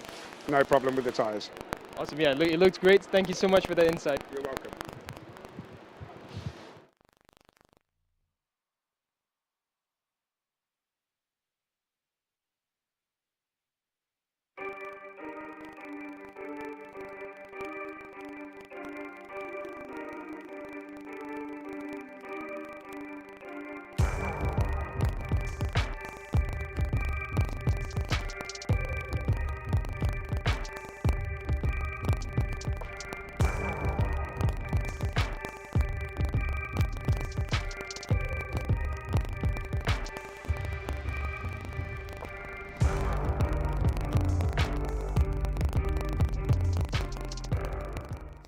So conveniently, after talking to Sal in front of the SDG garage, we have Yuki Kuni now. So Yuki, you were looking really strong today. This is the best we've seen you since the last round of last year. And in practice too, you managed to be second fastest. So how do you feel going into this weekend?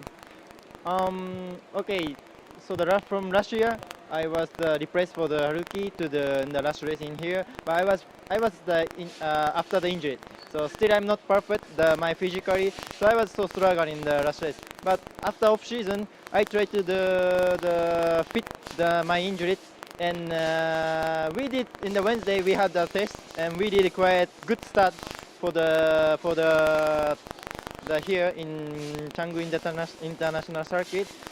Then today we do many things for we try many things for the race, because we already focus on the race. So we have the lap time, and still we have the pace.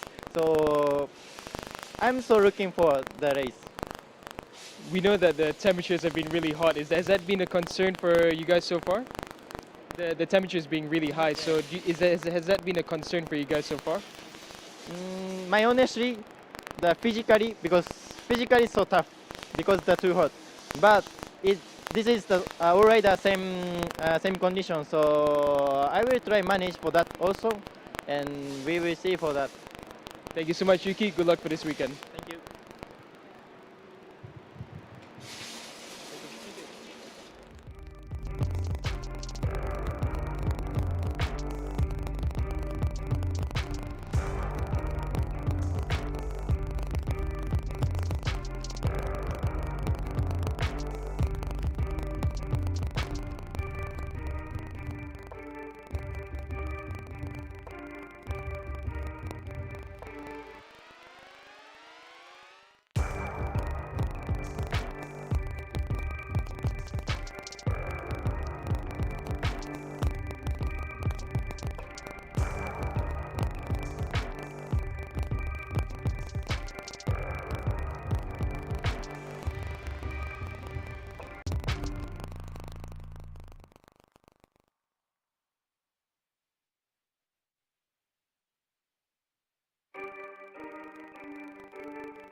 We're down here at the Honda Asia Dream Racing with Astemo, and we have Zakwan Zaidi here. So Zakwan, it's been more than a decent weekend for all three riders this weekend, and I think nothing was more impressive to us than your final practice session.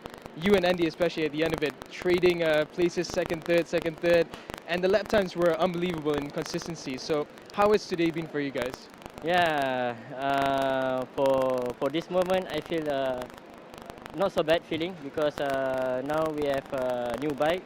We need to adapt the bike feeling, because the character is different, surely. But I believe we have 3 practice, and Also, I think this setup also good direction to go, and I hopefully for qualifying we able to go fast.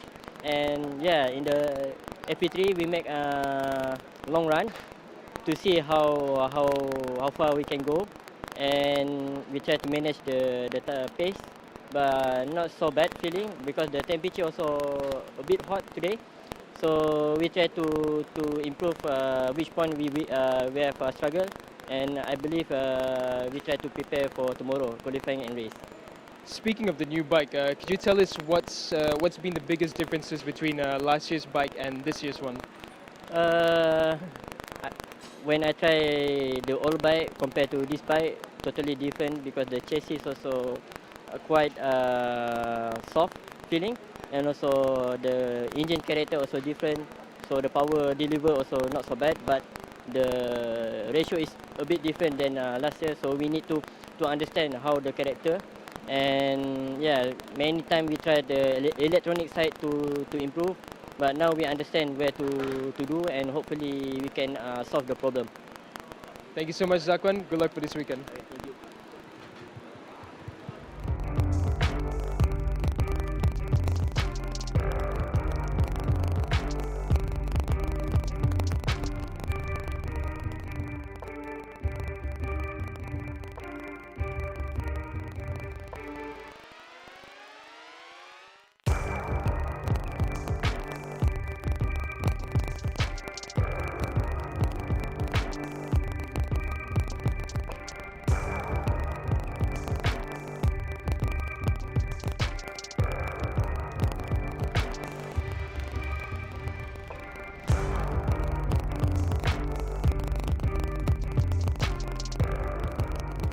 So Azan Shah, we're here in front of the 1XX TKKR BMW garage, and for the last session for you was very different from the previous two.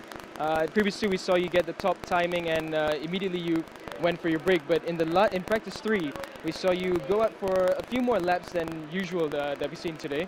So what was different in practice 3 compared to the other sessions? This evening, I think I make a mistake.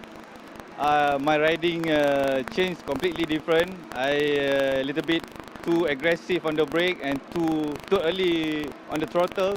So I get this spinning and I make a mess this evening. But overall, the bike was okay. Just I need to fix myself for tomorrow, get ready for the qualifying and the race.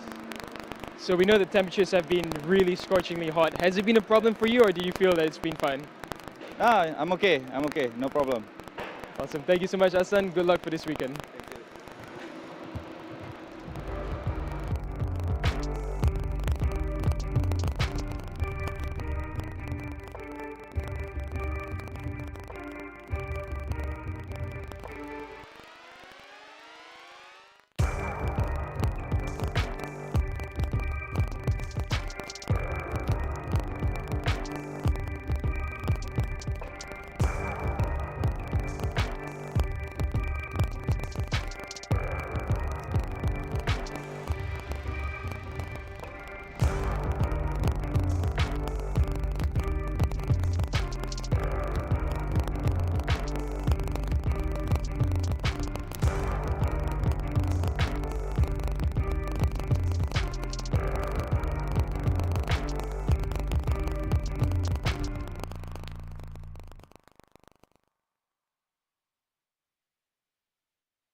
So now we're heading to Azan's teammate, Marcus Reitzenberger. So Marcus, today has been a scorchingly hot day, and it's been very different for the team as well.